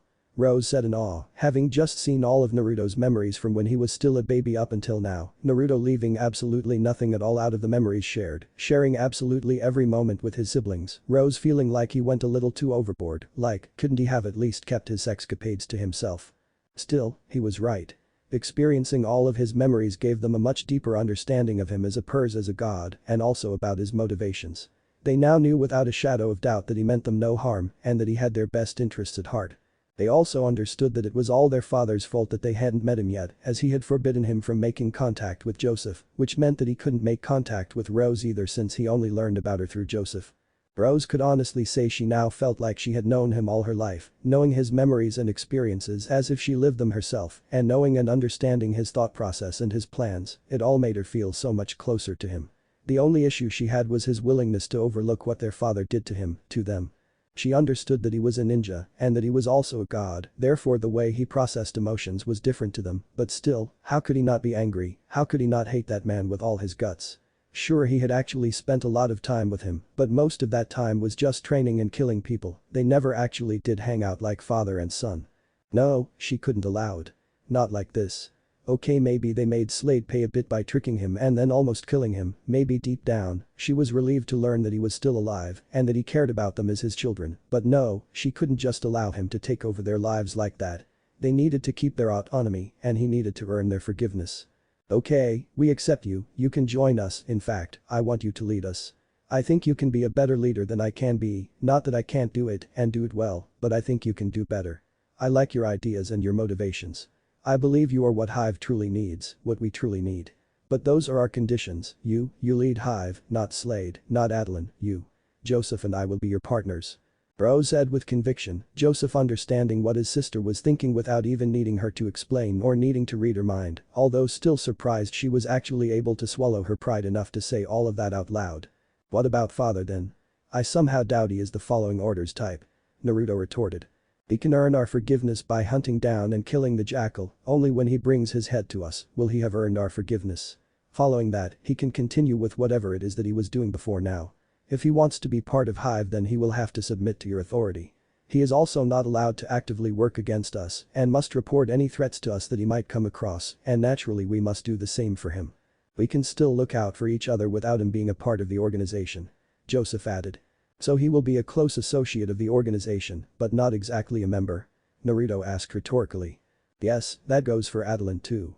Those are our conditions, and they are not negotiable. Rose said with finality. Sounds good to me. I would have preferred to get the jackal myself, but I understand why you want to do things this way. Your conditions are acceptable, and I would be honored to be your partner. May Hive, under our leadership and guidance, bring light to the world from the shadows. Naruto said with a confident smirk. Good, now, Joseph, it's time for us to share our memories and thoughts with him. This will seal our bond as the Wilson siblings. May our bond hold firm and never shatter, not in this life or the next. Rose declared as Joseph blasted Naruto with his and Rose's memories, emotions, and thoughts, effectively sealing the bond between the children of the most dangerous assassin in the world. 2.5 hours later. Back at the submarine. It's done. Naruto said as he appeared out of a swirling vortex. He preferred to use his own space-time techniques instead of a boom tube due to the fact that he didn't want to give Darkseid even the remote possibility of tracking him down. He knew that one day he might have to fight him anyway, but if it could be avoided, then he would rather not. He could have used his Mothra box to contact his mother to finally see her again as a fully conscious being instead of as a baby, such as the last time he saw her, but he also didn't want to put her in an awkward and most of all dangerous situation because he had no doubt the Dark Lord would make her suffer greatly if he found out that she hid him from the Dark Lord, maybe even kill her. Still, he felt like much of the void at the center of his being was filled now that he was mentally, emotionally, and spiritually bonded to his siblings. A mother has her place that cannot be filled by anyone, but Kushina, in the short time that Naruto had her, was the best thing that ever happened to Naruto as far as he was concerned. So yes, he was going to be okay, even if he never met Galatina again, he would be able to cope, he just hoped that she was also coping well without him. What do you mean it's done? Where is Joseph? Adeline asked warily, Slade not saying anything but the look he was giving Naruto spoke volumes in itself. We came to an understanding. Joseph has no intention of going back to the life he had, but he is willing to forgive the both of you. He only asks that you earn his forgiveness. Naruto replied. Earn it? How exactly am I supposed to do that? Slade trailed off as Naruto threw a flash drive at him. Then there is all the information Rose and Joseph have on the jackal. You take out jackal for them, and that will serve as proof of your commitment and dedication to earning their trust and forgiveness. I offered to take out jackal myself, but they insisted that you be the one to do it. Naruto explained. You're lying. That doesn't sound like Joseph at all. He would never say something like that, he would never ask his father to kill just to earn his forgiveness. Adeline argued vehemently. Adeline, actually, it might be true. I mean, he legitimately tried to kill me. If it wasn't for my regenerative abilities I would be dead. Asking me to kill the jackal, who is the reason all of this happened in the first place, is a far lesser evil than killing your own father," Slade said with a heartbroken tone of voice. Slade Adeline trailed off, not knowing what to say. She had never seen her husband so broken before, not even when she broke up with him and chased him away from their home. All she wanted to do was to hug him, comfort him, and tell him that everything was going to be okay, but she couldn't, not after all the lies and betrayals, not after everything. The most important thing to her now, the only important thing, was getting her son back. So what happens after that? Is he going to come home? Adeline asked hopefully, Naruto looking at her with sad eyes as he shook his head in the negative, not liking to at all to see a mother yearning so longingly for her child and being powerless to do anything about it, as it reminded him of his own situation with Guillotina and the late Kushina. But why? What are we killing the jackal for then? Adeline asked as she cried again, unable to help the free flow of tears, even though she hated herself for it. She had told herself that she wouldn't cry anymore, that she was going to be strong, for her own sake, but most importantly, for Joseph's sake. But every word that came out of Nathaniel's mouth just made her want to release the loudest cry that she could master from the deepest depths of her soul. Joseph, he has a bond with Rose and I that he never had with you. They use Joseph's telepathy in order to share every memory, every experience, and every emotion that they ever had before, and they do this constantly. I also shared my memories and experiences with them so that they can know that I have their best interests at heart, and in return they shared theirs with me. We are bonded in ways that you couldn't possibly imagine. Naruto explained, taking a momentary pause before carrying on from where he left off. Joseph still loves you, and he is willing to forgive you and allow you back in his life, that goes for Rose too. But it must be on their terms. After experiencing my entire life through telepathy, they decided to elect me as the new leader of Hive, and they as my partners. The two of you cannot be a part of the organization for obvious reasons, but they are willing to have you as a close associate of the organization, and they are also willing to try and rebuild the broken bonds between us. The ball is in your court now. Naruto concluded his explanation. How do we know you're not lying to us? Adeline asked suspiciously. He's not lying. Nathaniel would never lie about something like this, in fact, he has never lied to me in his life, and trust me, I have verified everything he has ever said to me. Besides, I just have to kill the jackal, and we'll find out then if he was lying or not. Slade simplified everything. Fine, whatever. You just make sure I get my son back. I want him back, Slade, you hear me? Adeline demanded. Affirmative. Wintergreen, take this and sort it all out. Point me in the right direction. Slade ordered as he threw the flash drive at his best friend and partner. As you wish, sir. Wintergreen replied as he got on with fulfilling his mandate. Where will you go now? What will you do? Slade asked. I'm going back to my penthouse. I'm in serious need of a nap. Naruto retorted. I already know you don't need to sleep, dumbass. Slade said irritably. Oh yeah. Well, actually, Supergirl was at my penthouse when I came over here and she's still there. I left a shadow clone behind, but now that I've done what I came here to do, it's time for me to go back to her. I would stay and bond with my siblings, but you know, things need to go back to normal over there so that the jackal doesn't catch on.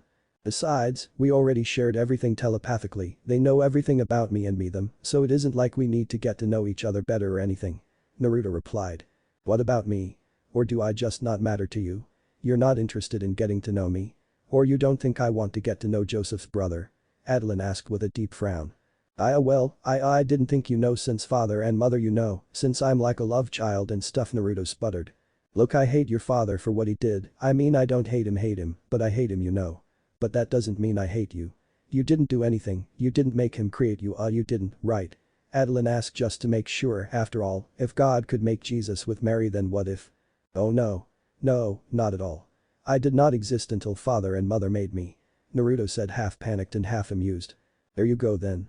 Adeline said with finality, doing well to suppress her fear of the blonde-haired new god, also concluding that getting to know him better might help her to rid herself of that fear, if that was even possible, because as it was she constantly felt like she was staring at the face of death whenever he was in her presence. Alright ma'am, I guess I'll stay for a while.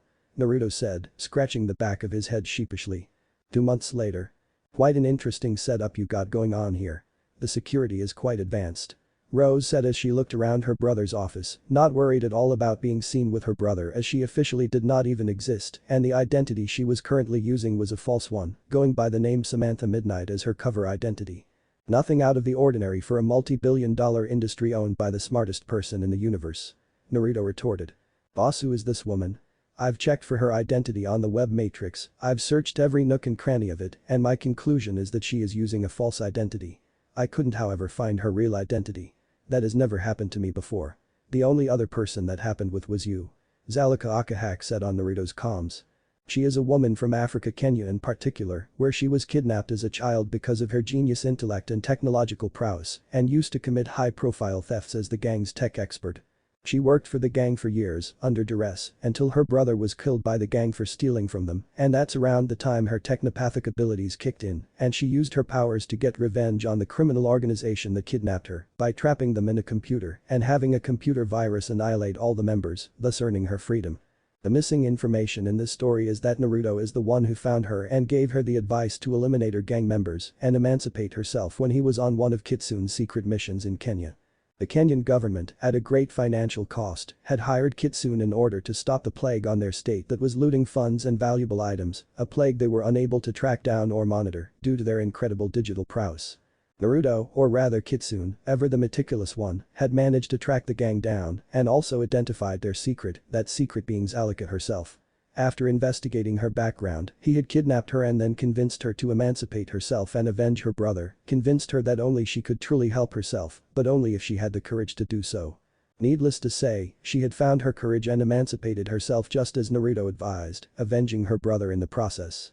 However, she had been at a loss at what to do afterwards, but Naruto had told her she was free to do whatever she wanted as long as she moved away from the life of crime, because otherwise they would inevitably meet again, as Naruto was sure that someone else would hire Kitsune and have him deal with her if she continued on that path. Seeing as Naruto had told her she could do whatever she wanted, Zalika had decided that she was going to become stuck to his hip until such a time that she discovered what she wanted to do, to which Naruto had accepted because, well, he was the one that said she could do whatever she wanted in the first place. A month later, Zalika had sworn an oath to always be at his side and to serve him until her dying breath, declaring that she liked working for him and wanted to be the force of good hiding in the shadows just like him. It was then that Naruto decided to train her in the ways of the assassin, as he had done with all of his loyal acolytes, namely, Hack, Brainwave, Instant, Painkiller, Looker, and Hourman. Perhaps and perhaps not. Nevertheless, I would appreciate it if we could get some privacy. The information I'm about to share with you is classified, even for your loyal henchmen.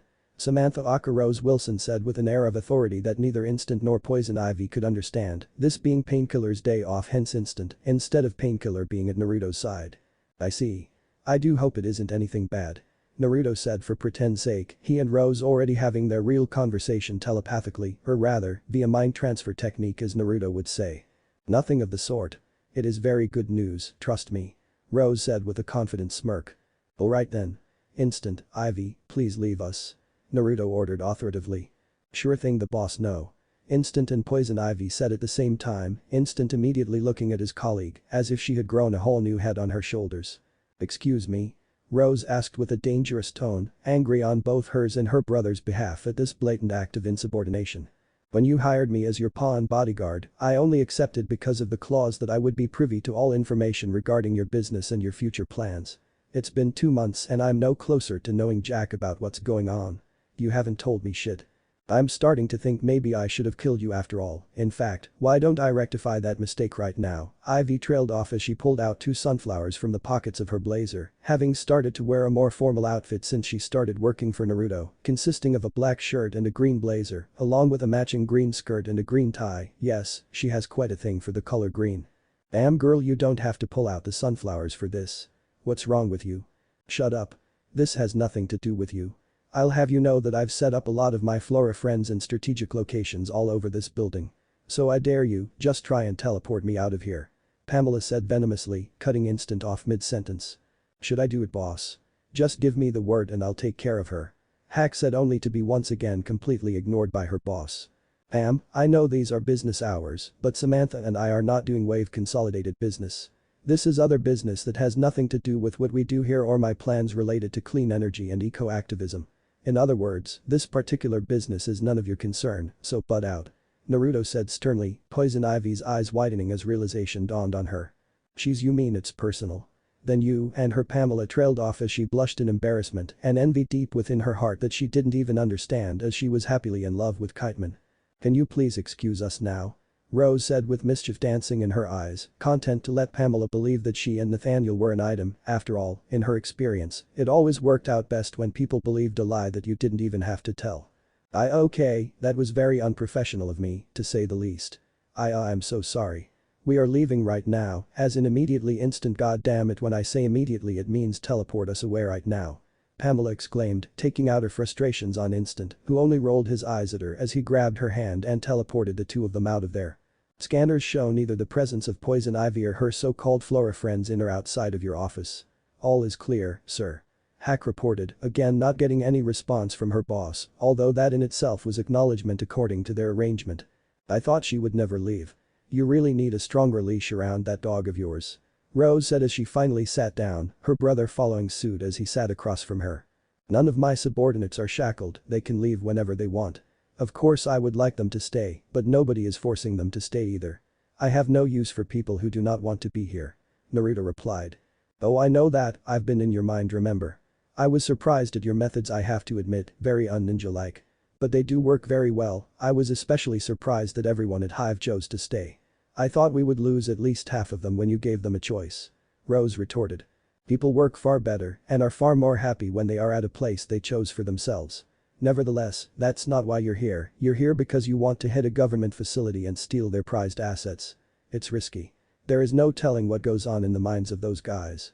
Naruto cautioned. Which is why it has to be either you or Jericho to take this mission. Alternatively you could have that guy of yours, Brainwave was it? You could have him do it. Rose said suggestively. He's not a member of Hive. Naruto deadpanned. And why not exactly? Rose asked with a little bit of frustration in her tone. He will choose to join Hive, or he will not, at the time that I think is appropriate. Naruto said sternly. You're wasting precious time. Darkseid could literally attack the planet any time. We need an army of not just elite soldiers, but metahumans too. You know this. Are you afraid if they join Hive they will no longer be your toys? Are you afraid of sharing your toys? That is so cliché. Rose said incredulously. They are not toys, metaphorically or otherwise. They are people that I care about. People that I treasure. Hive has been going through a lot of changes recently, we have to make the changes gradual in order to allow for seamless assimilation. Phase 1 and 2 are complete, and with your plan, it seems like Phase 3 is about to take place. My people will then be Phase 4 if they so choose. Naruto emphasized. Phase 1 had been the assassination of the Jackal, which had taken a whole month, as the guy had proven himself to be very elusive, even for the great Deathstroke the Terminator.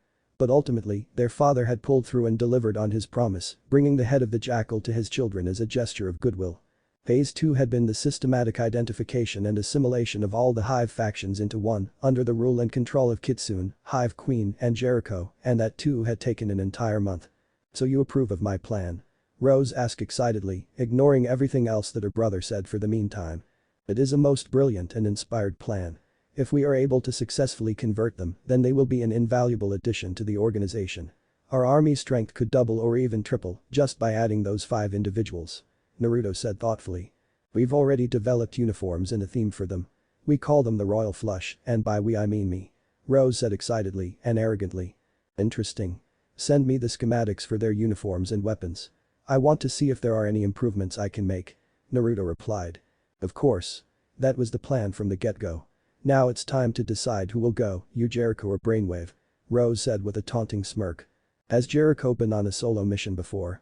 Naruto asked curiously, ignoring the Brainwave taunt for now. No, he hasn't. That's mostly because of me. We haven't been apart since we met, even now he is waiting for me in the car. I'm finding it a bit difficult to let go. Is that normal? Am I too possessive? Rose asked with uncertainty. You both are, technically. But that's only true if one of you feels like the other is too possessive. If you are both okay and in fact content with the level of possession you hold over each other, then there is nothing wrong with it. Naruto retorted. So, it's a subjective matter? Rose asked curiously. Precisely. Naruto retorted.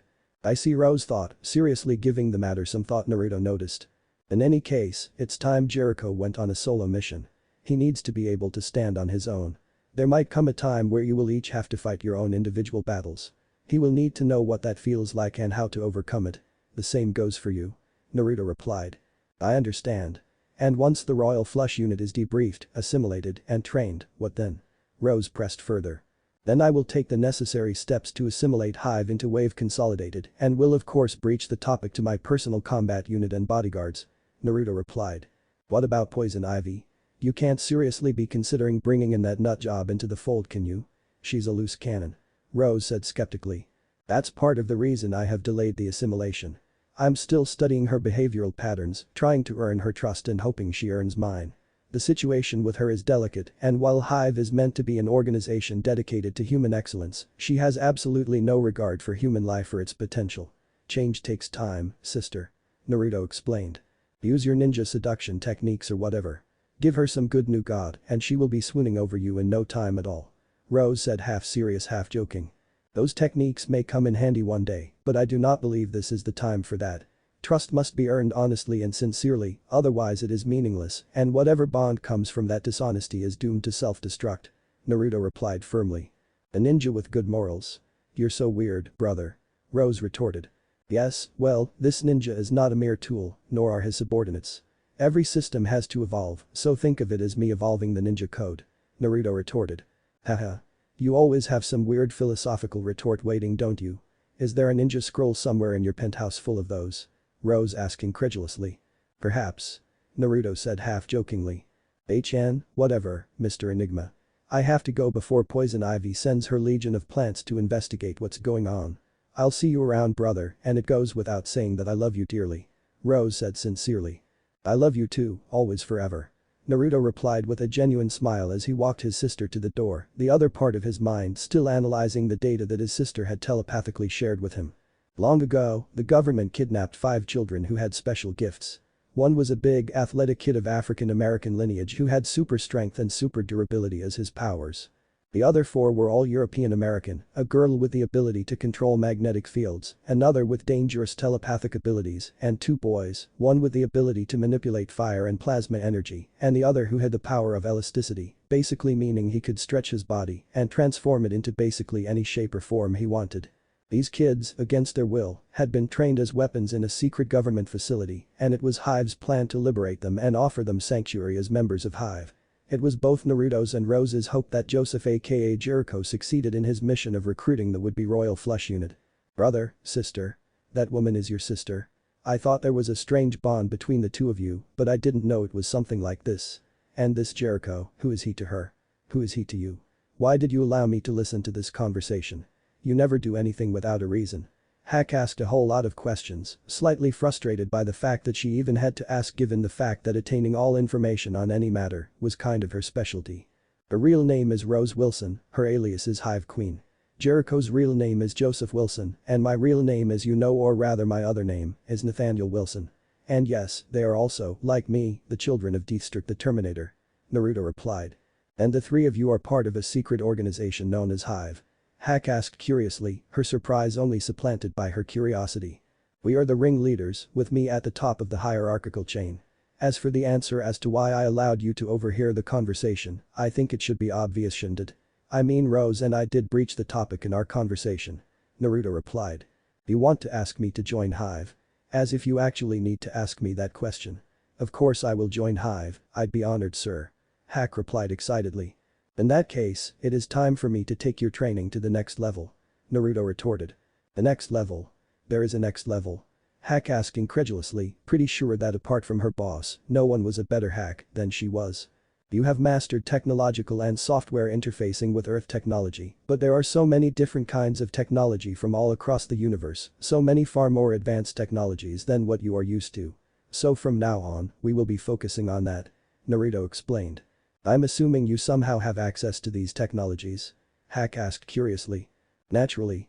Your training will take place on Saturdays and Sundays. You can forget about enjoying your weekends for the foreseeable future. Naruto instructed. Roger that, sir. Hack acknowledged enthusiastically. Good. Now contact Instant and tell him to bring Ivy back to my office. You are hereby dismissed. Naruto said with authority. Consider it done. Enjoy the rest of your day, sir. You too. Naruto replied with a small smile, even though Hack couldn't see it from where she was. A short while later. I didn't know you had a girlfriend. Pamela said awkwardly, she and Naruto the only ones remaining in his office after he sent Instant away so that he can have a one-on-one with Poison Ivy. That's not what I wanted to talk to you about. I called for you so that I can tell you my plan, or rather my goal. It is rather simple. Wave Consolidated is not the only company I own. I have dozens of shell corporations all across the world. I'm using these shell corporations in order to create the illusion of a free market, but in actuality I am creating a worldwide monopoly. Eventually I will be the sole producer of all forms of energy, and in that way I will ensure that I create a technologically advanced, but eco-friendly Earth. Naruto explained, Poison Ivy's eyes widening at the sheer scope and magnitude of the youngest billionaire's ambitions. You mentioned something about me having the potential to influence who becomes president by funding political parties that support yours and my ambitions. That's a brilliant idea, very inspired, but you've only scratched the surface. In other words, you're thinking way too small. Naruto said cryptically. I don't understand, Ivy said confusedly. I foresee a future where there are no longer any political parties, where the world is united under one banner, my banner. I foresee a future where corporations do not need to fund political parties, but simply run countries themselves, Naruto elaborated.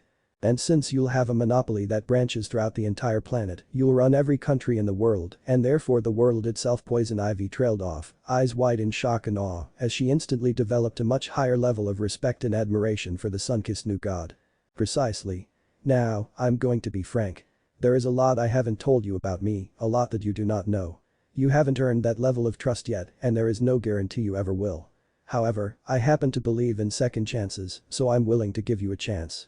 Consider me sharing this info with you as a form of graduation, but this would be the equivalent to you graduating high school. As you can imagine, you still have a long way to go. Naruto said sternly. I understand, sir. I'll do my best. Ivy said rigidly, unable to help herself as for some reason she couldn't explain she felt compelled to do as this man asked, like she wanted to go out of her way to impress him and to please him. Good. Now, a lot has happened in a short space of time, so I will allow you a 1-hour break just to process everything. You're dismissed. Naruto said, arbitrarily ending the conversation right then and there, Ivy thanking him for his generosity as she made a quick exit of the office, feeling grateful as she felt like she really had a lot to process and needed to regather herself.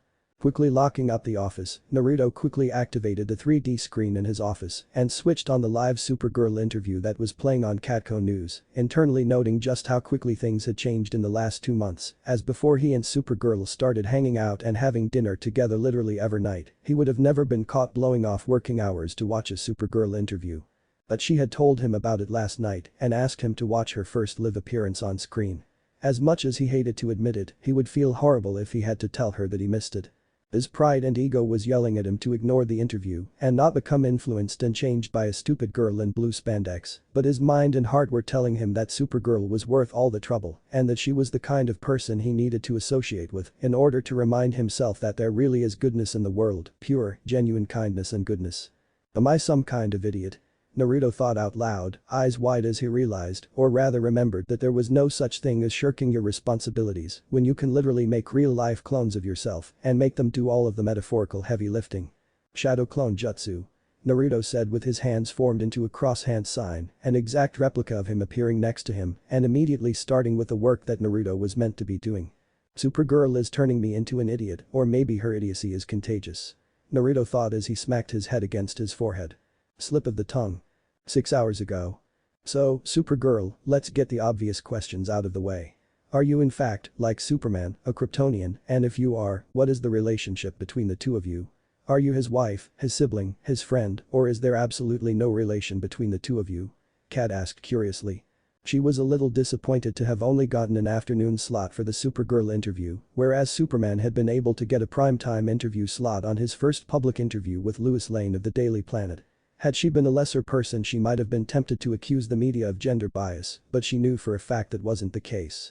Supergirl had saved a lot of lives, yes, but Superman had just saved the entire planet from a Kryptonian army invasion when he got his first interview. In fact, it wasn't even an invasion, it was an attempted eradication of the species.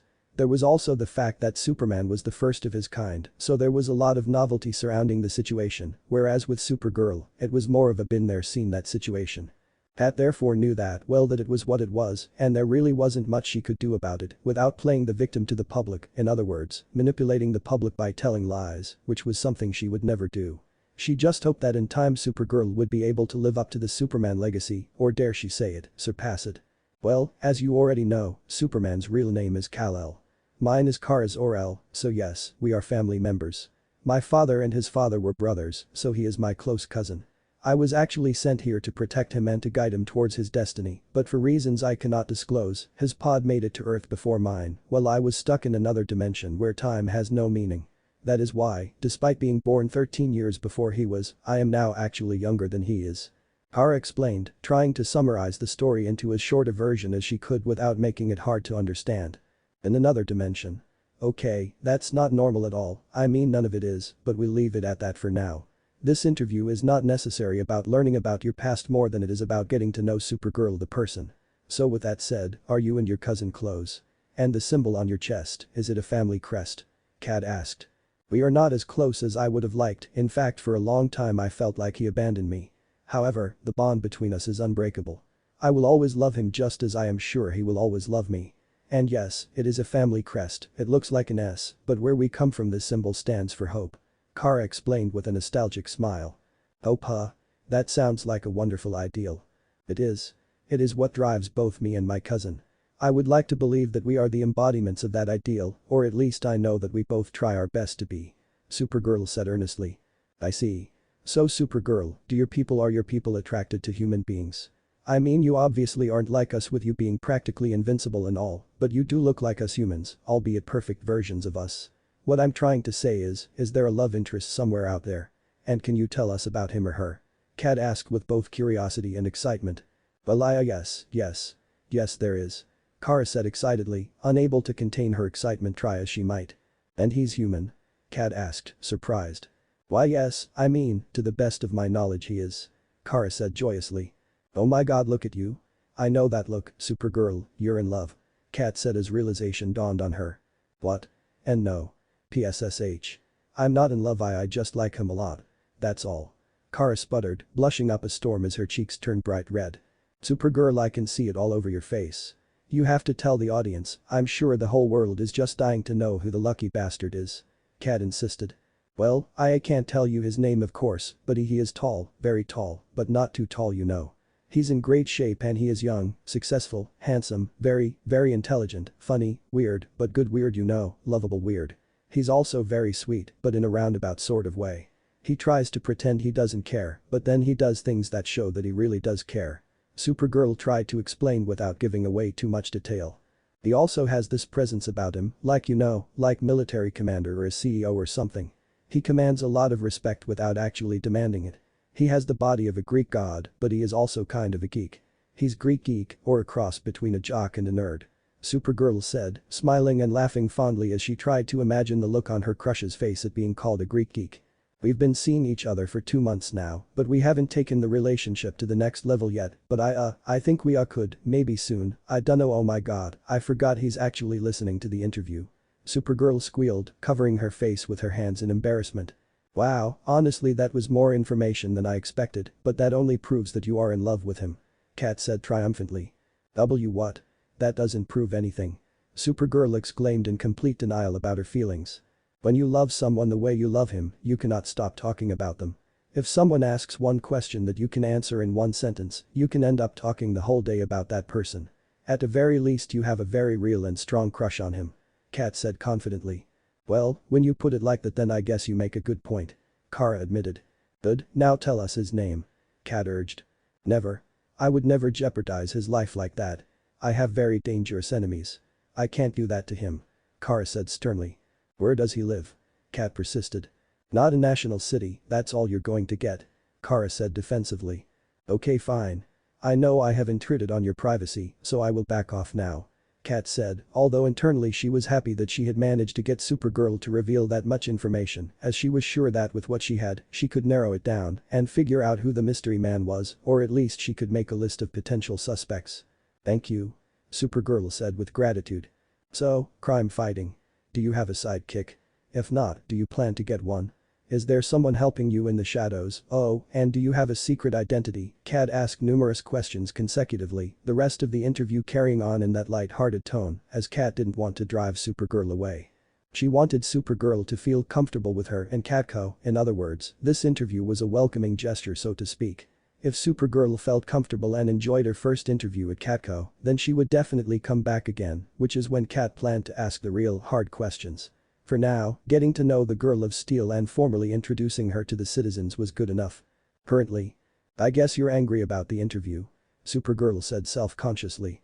She was sitting on Naruto's dinner table in his penthouse, as they did every single night for the last 2 months now, and as usual, she was in her Supergirl costume and he was in one of his expensive suits, except without the tie and the blazer. Why would you think I am angry at you? Naruto asked curiously. You haven't spoken a word since I arrived. Supergirl said incredulously. Nor have you. Are you angry with me? Naruto asked. No, of course not. Supergirl said firmly. See? Not talking does not equal to angry. Naruto countered, Supergirl looking at him like he had just grown a whole new head on his shoulders, Naruto trying and failing to contain the mischievous smile that was threatening to form on his facial features. Wait, you did that on purpose. You butthole. Supergirl said half angrily half amusedly. Butthole? Seriously? What's the difference between ass and butt? It's the same thing. You can say asshole you know. Naruto said, rolling his eyes at how innocent Supergirl was. I thought you would be angry because I talked about you on TV. I know that we haven't really taken things to the next step and that I had no right to. Kara, it's okay. I mean, it's not really okay that you have put a microscope on me, but I understand that it was an innocent mistake. You have to learn from it though and try not to make the same mistake again. Naruto replied calmly. Which part was a mistake exactly? Kara asked with a raised eyebrow, feeling a little insecure as she found herself wondering if Naruto actually had any serious intentions about her. She knew that she was the one that made a move on him, the one that kept coming to his apartment uninvited because she was uninvited, even if she was never once turned away or made to feel unwelcome, not counting the first night she came of course. Still, everything about their relationship thus far was about her one-sidedly pushing things in a certain direction, and while there was no resistance whatsoever from the blonde Uzumaki, there also wasn't exactly much effort from him. The part where you revealed my identity. It seems you aren't aware, but Catco has released a poll of suspected Supergirl suitors on their social media website, and I'm the lead suspect. Most fans have voted that they believe that I am Supergirl's secret lover. The fact that my name appeared on the poll in the first place would have been a matter of concern, but the fact that I am the lead suspect makes things all the more complicated. Naruto explained, Kara's eyes wide as her mouth opened and closed repeatedly without any words coming out. It also makes things worse that you gave a time frame to how long we have been seeing each other. The public are not as naive as you might have thought, they figured it out that 2 months ago is around the time that you and I first met on the rooftop of Wave Consolidated. Naruto retorted, Kara's heart sinking further and further into a pit as Naruto spoke, realizing what an absolute blunder she had made. I'm so sorry Naruto-kun. I had no idea my answers gave away so much information. I really thought I was being careful not to reveal anything significant. Kara apologized sincerely, feeling horrible about the kind of trouble and danger she had wrought upon Naruto's life with her actions. I'm not angry with you. Like I said, I know it was an honest mistake. I know you would never endanger my life intentionally. There is nothing to forgive, I only ask that you learn from your mistake that's all. Naruto replied. Is that why you asked me to sweep the area when you opened the window for me? Because everyone suspects you and I to be in a relationship? Supergirl asked curiously. Indeed. It only makes sense for people to start watching my penthouse in order to catch us in the act. Villains, media, and other unknown parties that have a vested interest in me, you or us together, will now be monitoring my place of residence. My security is tight though, this penthouse is quite the fortress, and so is my workplace.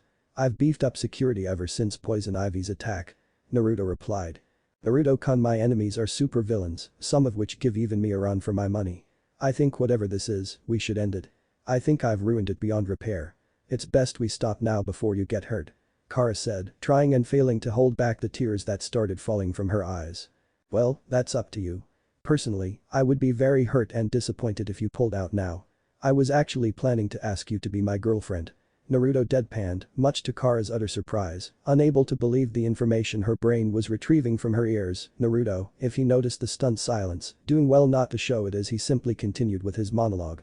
I know it's customary to ask someone out on a date before making such a proposal, but seeing as you and I cannot be seen in public, then I thought that. Naruto trailed off as Supergirl flew across the table and tackled him to the ground, the girl of steel taking matters into her own hands as she began fervently kissing the blonde Uzumaki, straddling him and grinding her crotch against his own, the result being an instant, large, and hard erection, Kara marveling at the sheer size of it. Unable to believe how much her crush was packing. Wait. It's actually my boyfriend now. He just asked me out after all. Rao the first haven't even answered him and I'm already. Kara trailed off as realization dawned on her. This means yes, in case you were wondering, Kara tried to say in a confident and sexy tone, and surprising managed to pull it off perfectly, the blonde Uzumaki falling deeper into her clutches as he couldn't hold himself back anymore, getting to his feet instantly as he picked up his now girlfriend and practically glided toward his room, a squeal of joy escaping from Kara's throat as she clamped around her boyfriend, arms around his neck and legs tightly wrapped around his waist. Excitement and lust building up rapidly in anticipation of what would forever be marked as one of the happiest and most pleasurable evenings of her entire life. 3 days later. Undisclosed location. Gentlemen, an opportunity has presented itself before us, and I believe that this could be a game changer. Amanda Waller said as she pressed a button on a screen controller in her hand, the gigantic screen showing one large image of one person, namely, Uzumaki Naruto. She is big-boned, chubby woman of African American heritage who has short black hair and beautiful brown eyes, wearing a blue blazer, white shirt, blue skirt, along with a black pantyhose and black shoes. She was the only woman in the room, surrounded by 7 powerful men, including State Secretary of Defense and head of Project Hell, 7734, General Lane, head of the ASA, Percy Odell, head of Argus, Colonel Steve Trevor, head of Cadmus, General Wade Eiling, and head of the DO General Calvin Swanwick. Let me get this straight, this has something to do with that media gossip nonsense about Supergirl being in a relationship with the boy genius Naruto Uzumaki, right? General Swanwick asked with a large degree of incredulity in his tone. As head of the DO, he had never trusted Superman and had dedicated all of his strength and resources to finding out as much information about Superman as possible, including but not limited to his secret identity, place of residence, secret lair, close friends, allies, family, and his strengths and weaknesses. It wasn't that Superman had done anything to make General Swanwick doubt him, in fact, it was the complete opposite. But, for someone with that much power to be that good was just hard to believe. And even then, good or bad, for him to just simply exist as he was a matter of serious national and planetary security. However, Supergirl had come around and had voluntarily decided to work with the DO. Technically she didn't work for the DO, but she was as accommodating to them as they were to her, and the relationship was a surprisingly very good one. In her time there, Swanwick had gotten to know her very well and had even begun to see her as his protege. Everyone at the DO loved her, and General Swanwick actually had no doubt that if he ordered everyone to kill Supergirl, at least 75% of them would outright refuse and turn against the DO, and the rest would drag their feet about while trying to stall as much as possible. She was good people, loyal people. She genuinely cared for the people of Earth, and General Swanwick had seen firsthand the lengths she would go to in her efforts to protect humankind. So whatever Waller was up to, the general had no intention of supporting her whatsoever. Nonsense, you say? Those words sound absolutely devoid of reason and objectivity, General Swanwick. Don't tell me that you have become attached to this alien thing. Amanda asked with disgust. Waller, at the DO I deal with aliens on a daily basis. I agree that we must have means to protect ourselves from them, and I am willing to do what it takes to do that. But to refer to aliens as things. Just who is the one devoid of objectivity here? Without even mentioning the fact that aliens are obvious sentient beings, there is also the fact that 99% of the ones that we have encountered have superior technology to us. If a mere thing can have superior technology to us, then what does that make us? Swanwick asked incredulously. Oh, for God's sake, quit your petty squabbling and just get to the damn point. What have you found out about Naruto Uzumaki? What is his connection to Supergirl? Do you have anything we can use? General Wade Eiling asked impatiently. As a matter of fact, I do. Take a look at this. Amanda said as she pressed a button on her screen controller, causing another image to appear to replace the one of Uzumaki Naruto, an image showing Supergirl flying through Metropolis, and another image showing a gigantic black spot. What are we looking at here, Amanda? General Lane asked curiously. In the last 3 days since Supergirl's interview, I have had surveillance over every one of the suspects listed at Catco. Every day, at between 8 p.m. and 10 p.m., Supergirl was seen flying towards this blank spot. Uzumaki Naruto's penthouse is located around this blank spot. Amanda explained. That's a radius of 4 miles, Amanda. Do you have any idea how many buildings are contained in a 4-mile radius in Metropolis? General Swanwick asked condescendingly. I think the more important question is why there is a blank spot to begin with around that area. Steve Trevor asked curiously. Something, probably some new advanced technology or even alien technology, is blocking any satellite imaging of that area. Uzumaki Naruto runs the most advanced technological and bioengineering institute in the world. He is the obvious suspect here. Supergirl is also an alien from Krypton. I don't need to tell any of you how advanced their technology is. Either way, that Supergirl has gone to this blank area, where Uzumaki Naruto also happens to reside, every day since the Katko interview and the release of Katko's poll, would suggest that Uzumaki Naruto is in fact Supergirl's love interest. It is not absolute proof, but we are not policemen, nor are we the judiciary. We do not need proof beyond reasonable doubt, we just need common sense. Amanda replied diabolically. I am in agreement with Miss Waller. Although common sense is not common to everyone, I am inclined to believe that at the very least everyone in this room possesses the ever-elusive common sense. With that said, I move we vote right as of now. Raise your hands if you support Amanda's plan. Agent Percy Odell said as he raised his hand in the air. He is a bald-headed man of African descent, possessing dark skin and a piercing stare. He appears to be a well-mannered man, and yet also possesses a frightening presence, like how one would feel if they were standing next to a sociopath, and perhaps he was one. In fact, one would be hard-pressed to believe that none of the men and women in the room were not in fact sociopaths, given how much lying, manipulation, and outright murder of the innocent they were capable of in the so-called name of national and planetary security. We do not even know what her plan is, you dimwit, General Eiling said rudely. She called us here at 5 in the morning. She obviously has a plan and she intends to fulfill it today. Do we really need the finer details? This Naruto Uzumaki has become a billionaire without having a single binding government contract and continues to refuse to produce weapons for the government. We need some sort of leverage over him, as we do over Supergirl. General Lane said sternly. I thought we had Lex Luthor for that. He has served us well, has he not? Do you intend to throw him out like trash, with everything that he knows about us?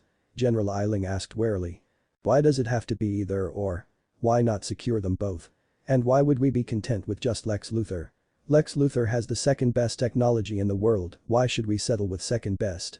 Isn't it about time we brought that pompous child Naruto Uzumaki to heel? Amanda asked rhetorically. Fine, I stand corrected. You have my vote. General Eiling said irritably, raising his hand up in the air in support of Amanda, not that Waller ever doubted that he would, because if there was one thing that she knew about General Eiling, it was how obsessive he was about state authority and how angry he was about heroes and rich billionaires refusing to submit themselves to state authority. In fact, the same could be said about all of these men, even Steve Trevor and Calvin Swanwick. They were currently compromised because of their feelings for Wonder Woman and Supergirl respectively, but one cannot change their nature so easily, and Waller knew that better than anyone out there. As you have mine. Whatever your plan is, make sure it works and make sure that it doesn't backfire. I've never seen any of these aliens, Supergirl included, as our allies, but they haven't been our direct enemies either. Whatever their endgame is, we are fortunate that they haven't attacked us directly yet. If you piss off Supergirl, and by extension Superman as well, I shudder to think what it would take to defeat them, if we even could. General Lane said gravely, nevertheless raising his hand in the air as he voted in support of Amanda Waller's plan. We know the weaknesses of the Kryptonians, General. Magic, red sun UV rays, and most of all, kryptonite. They can be defeated. They are not the gods that they pretend to be. Amanda replied with contempt. Let us hope that you are right then. General Lane said, he, along with everyone else taking note of how Colonel Trevor and General Swanwick did not raise their hands, not that any of them were surprised really. The results are 3 votes to 2. Thank you for your time, ladies and gentlemen. I will call you all back here for a debrief when I have both Naruto Uzumaki by the balls and Supergirl by her indestructible breasts. As for you, General Swanwick, if you do or say anything to tip Supergirl off or help her in any way whatsoever. Waller trailed off, leaving the threat hanging in the air for Swanwick to put the rest of the sentence together. Later that morning. 10 a.m. Sir, you have a visitor, and she bypassed all security to get to your office. She appears to have teleported to your office. Hack said, Naruto simply raising an eyebrow that as he wondered who would have the audacity to do such a thing, not to mention the power or means to teleport themselves to, well, anywhere. What should I do, sir? Hack asked warily. Leave her be for now. Continue protecting the digital mainframe and run a deep dive on her background. That's all for now. She'll have to wait until I am done with my meeting. Naruto replied, using his mind transfer technique in order to communicate telepathically with his subordinate. Consider it done, sir. Hack replied in the affirmative. Naruto was currently in a management meeting, having gathered all the heads of department for the regular monthly meeting and debrief. Some might have wondered why he was acting so nonchalant about there being a stranger that could seemingly teleport anywhere within his business premises. However, there really was no need to worry, at least as far as Naruto was concerned. All the sensitive areas were protected with sensor and lifeform detection seals, space-time barriers and alarm barriers. There were also trap seals that were all over the sensitive areas, so there really was no need to worry. And if someone tried to walk in and attack his staff or physically make their way to the sensitive areas, they would have to deal with Looker's super powered and super fast and skilled Sage. Naruto hadn't put space-time barriers around his office specifically because he wanted to personally deal with whoever would dare to go straight for him, and because apart from his computer, which was protected by the most advanced tech and software on Earth, and was also protected by arguably the best technopath in the world, there really was nothing of value anyone could steal from his office. "I found some information about her, sir. It was heavily protected, far more protected than information on the president himself, but it was nothing I couldn't handle. Very interesting and horrifying stuff, sir," Hack said gravely. "Open your mind to me. It will be quicker that way," Naruto ordered, Hack doing as instructed as she tried to project her thoughts to her leader, Naruto doing the rest as he downloaded all the information he needed from her. "Project Ultimate, huh? From what I have gathered, the project is near its completion. Haha. Another government meta-human project for Hive to swoop in and steal right from under their noses." Naruto laughed diabolically. "Sir, they're being implanted with false memories. Since your brother is currently dealing with a royal flush unit situation, perhaps Brainwave can handle this one. It's right up his alley." Hack said much like Rose did a few days ago. Naruto couldn't help but notice, but as he did with Rose, Naruto rejecting Hack's proposal. "Oh no, my beloved protege, this one is on me. I'll handle it," Naruto said diabolically. "As you wish, sir. But what about her? What about the Suicide Squad? What about everything else she has done? And most importantly, shouldn't the fact that she is who she is be a matter of concern? I mean, what could she possibly want from you?" Hack asked warily. "The Suicide Squad is of no consequence to me. 99% of them have earned their sentence. Even the ones that haven't are not worth the risk of rescue as they are probably one step away from earning their sentence anyway. As for what she wants with me, isn't it obvious? She is here to try and leverage me to become one of her government stooges," Naruto replied while at the same time competently holding and directing the management meeting, such was the sheer magnitude of his godly brain capacity. "You think this has something to do with Supergirl, sir? I mean, it's obvious that you and her are Alika said, unable to finish her sentence as images of her boss and Supergirl doing the deed overloaded her brain. "That obvious, huh? Well, perhaps it is the reason Waller is here then. Now that you mention it, I think I'm going to need a favor from you." 2 hours later. "Hello, Miss Waller. I was informed about your arrival, but unfortunately I was in a very important business meeting at the time. I apologize for the inconvenience of making you wait for 2 hours." Naruto said with a complete lack of sincerity in his tone, a deep frown instantly morphing onto Waller's facial features as she tried to figure out how the hell this kid knew who the hell she was in the first place, much less that she was in his office the whole time, seeing as no one had come into the office since she teleported inside. "How do you know who I am?" Amanda asked with a threatening undertone. "We live in dangerous times, Miss Waller, and information is the greatest resource one can have in order to successfully navigate these treacherous waters," Naruto retorted, not even making eye contact with his guest as he continued to type something on his computer, much to Waller's dismay and anger. "I'm here to I think I would rather show you," Waller said as she unfolded the A2 chart that she was carrying on Naruto's table, a chart that contained images of Supergirl and images of a blank spot, along with some other information that was related to the images. "And this is Supergirl traveling towards the direction of your penthouse every evening since her Catco interview, and an image of the blind spot that you have somehow created around the area of your penthouse. We also couldn't help but notice that this blind spot only appears at around the time that Supergirl travels in that direction, but is otherwise non-existent at all other times of the day," Waller said with a tone one would have when they were calling a checkmate. "Interesting, for garbage that is to say. I mean, come on, Miss Waller, this literally proves nothing. There is absolutely no proof that this so-called blind spot is caused by me. By the looks of this chart, it covers a 4-mile radius. It could be caused by anyone in and around that area," Naruto retorted. "Your penthouse is at the center of that radius. Common sense would suggest that you are indeed the cause of it, and it is because you want to hide your relationship with Kara Zor-El," Waller argued. "Okay, let us say it were true, it isn't, but let's say it was, so what? What does that have to do with you?" Naruto asked incredulously. "We know Supergirl's cover identity, we've known from the moment she arrived on planet Earth and was taken in by the Danvers family. In fact, her adopted father agreed to work for us and in exchange we would stay away from her. That deal was on the premise that Kara Danvers maintained a normal human life, but by taking up the mantle of Supergirl, she has essentially broken the terms of our agreement. However, we are willing to make a new deal with you. We tend to be generous like that," Waller said arrogantly. "Kara Danvers, huh? Interesting. I assume this is about weapons technology, right?" Naruto asked rhetorically. "That and anything that we want you to make or do for us." Waller deadpanned. I see. You are a clever woman, diabolical, possibly evil, but clever. Your plan might have worked too if there was anything going on between Supergirl and I. As things stand however, you are merely grasping at straws, non-existent straws mind you. I have no connection to Supergirl and even if I did, there wouldn't be anything you can do or say to make me work for you. Naruto retorted, pulling something out from his suit jacket and throwing it at Waller as he finished speaking. Just in case you get any other future bright ideas, it might be worthwhile for you to remember that you aren't made of steel either. Naruto said darkly, Waller's eyes widening in surprise and fear when she saw what was on the card Naruto threw at her, that being a picture of Amanda, her 3 children, and her ex-husband. Another reason I had to make you wait, I printed this on my way here. Naruto explained with a calm and carefree tone. How did you get this? Waller asked frantically. Now Waller, if the government wants my technology and resources so badly, then obviously my technology and resources are far superior to the government's. It's what did you call it, common sense. Naruto countered. You piece of shit. Waller said as she pulled a gun on the youngest billionaire in the world. Not so fun when you are at the receiving end is it? You're a typical bully Miss Waller, and there is nothing I hate more than a bully. You have 3 seconds to put that pistol away, otherwise I cannot be held responsible for my actions from here on out. Naruto said with a threatening undertone, Waller's arm shaking in fear and uncertainty as she realized that she had just walked into a lion's den without even realizing it. 3-2 Naruto trailed off as, in the blink of an eye, he was able to kick his desk upward and before Waller could even react, her gun had already been launched out of her hand when the desk smashed into it and she had already been pulled under the desk by her legs and smashed face first into the wall behind Naruto, the nerd proving to have far more physical strength and speed than Waller could have imagined. Although in hindsight she should have known better given how athletic and physically intimidating he looked. You think being a government stooge gives you license to mess with people's lives?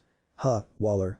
Naruto asked with a deceptively calm tone as he picked Waller up from the floor with a chokehold, lifting her high up in the air with just one arm. Waller looking like a train had just run through her face as there was blood everywhere, spotting a broken nose and missing teeth, as some of the teeth had been knocked clean out of her upon impact against the steel walls of Naruto's office. Why you won't get away with tea this Waller managed to squeeze out through the pain, the haziness, and the vice grip around her throat. I won't get away with this. You really are a sociopath aren't you? You really don't know that you are the wrong party here. The world doesn't need evil like you. I'll do the world a favor and get rid of you. Naruto said as a black nano suit formed under his business suit, covering his entire body, hands, face, and head, the eyes of the suit glowing a menacing red as Naruto subjected Waller to one of his death stares. At the same time this was happening, the glass window in Naruto's office lit upwards so that he can walk onto the balcony, still carrying Waller with his right hand around her throat as he went to the edge of the balcony, and just as he expected, multiple rounds were fired at him as soon as he stepped onto the balcony. Waller's sniper goons posted all around wave consolidated and firing unceremoniously at the blonde Uzumaki. But to no avail as his protective armor did all the work for him and deflected all of the shots. Promethium weave mesh suit. It's a little invention of mine, one that your government will never get its hands on. Naruto told Waller with a now distorted voice, thanks to the voice modulator in his suit, Waller surprisingly still conscious despite the beating and the strangulation she suffered, although just barely. Of course, Naruto didn't actually need the suit because bullets could bounce off of his skin just fine, but he couldn't afford for people to learn that little secret about him, not just yet, and if possible, not ever. Therefore, the Promethium suit would have to do for now. Goodbye Amanda Waller. It was a displeasure to know you. Naruto said as he threw Waller off of the 50-story building, watching in anticipation as he wanted to see how Waller would get herself out this jam, and if not, then he at least wanted to watch her splatter on the pavement so that he could be sure that he was rid of her. What the hell are you doing? You could go to jail because of this. Hack exclaimed incredulously, unable to believe the sheer recklessness with which her boss was acting right now. Oh please Zalika. This woman officially doesn't exist as far as the government wants people to know, nor does her government division. I can't go to jail for killing someone who doesn't exist now can I? Naruto asked rhetorically. However, before Hack could respond, the most peculiar thing happened as it appeared that a person teleported directly to Waller, wrapped their arms around her, and teleported away again with Amanda Waller, the 2 aforementioned people instantly appearing a few meters behind Naruto as he quickly turned around to face his enemies, having sensed the strong magic that was being used for the teleportation. So this was the source of your teleportation powers. What is she, a sorcerer? Naruto asked with a raised eyebrow. Let us call her an essential resource for now. Waller replied, Naruto unable to help but to take note of the fact that all of Waller's injuries had already been healed by whatever this entity was, as Naruto was able to tell that she wasn't human because he could sense the demonic power coming from her. She had red hair and glowing emerald eyes. She was also wearing a short-sleeved green form-fitting bodysuit with long form-fitting black boots that reach up to her lower thighs. She also had on a dark green hooded cloak and overall, despite her demonic aura and appearance, looked like one of the most beautiful women Naruto had ever seen in his life. An essential resource, you say? Are you controlling her like you thought you could control me? What possible leverage could you have over her? Naruto asked curiously, unable to believe that such a powerful entity could become enslaved to a mere government stooge like Waller. That is none of your concern. What should concern you is the attempted murder of a government official. So not only do I have Supergirl leverage over you, but I now also have attempted murder charges to hold over you. You're in a very bad spot, Naruto Uzumaki. I'd suggest you start cooperating with me before things become even worse for you. Waller said confidently. I'll go to trial for attempted murder, I have no problem with that, so long as you understand that I have video evidence of you holding me at gunpoint, and naturally, I also have audio and video of you threatening me and Supergirl if I do not become one of your stooges. If you want to go the legal route, we can go there, Waller. Naruto said confidently. I see now that you are a very stubborn and naive young man, Naruto. You're going to learn the very hard way that no one defies the wall and gets away with it. Enchantress, seize him. Take him back to one of our special cells, now. Waller ordered, Enchantress uncharacteristically hesitating as she exchanged looks between Naruto and Waller. What part of now did you not understand? Waller asked angrily, Enchantress once again looking at Naruto and then at Waller again before nodding her head in the affirmative, teleporting behind Naruto while simultaneously manifesting magical Sai on her left hand and attempting to stab through Naruto's left shoulder, only, much to her surprise, to find herself unable to complete the maneuver as someone very strong grabbed her left hand with their right hand, pulled her, twisted her around, and threw her off the balcony, a move that was doomed to fail of course, as Enchantress simply teleported back to Waller. It was at that moment that about a dozen soldiers appeared out of nowhere, moving at such great speed that it left after images behind them, all of them dressed in black, all of them Caucasian, and all of them big and strong men, carrying supremely crafted swords on their backs and guns on their right and left legs, 4 of the soldiers standing in defensive formation around the blonde Uzumaki, and another 7 standing in offensive formation around Enchantress and Waller. Parameter sniper unit, take them down, now. Waller ordered, fear once again growing at the pit of her stomach when there was no gunfire in response to her command as she repeatedly pressed a button on her earpiece. Parameter unit. Respond. Now. Waller ordered frantically. I wouldn't bother if I were you, they have already been taken care of.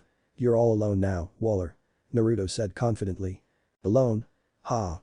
I still have the biggest card of them all. I don't know what these guard dogs of yours are, metahumans or aliens or whatever the hell they are, it doesn't matter. Enchantress. Destroy all of them, but don't kill the pompous little brat. We still need him alive.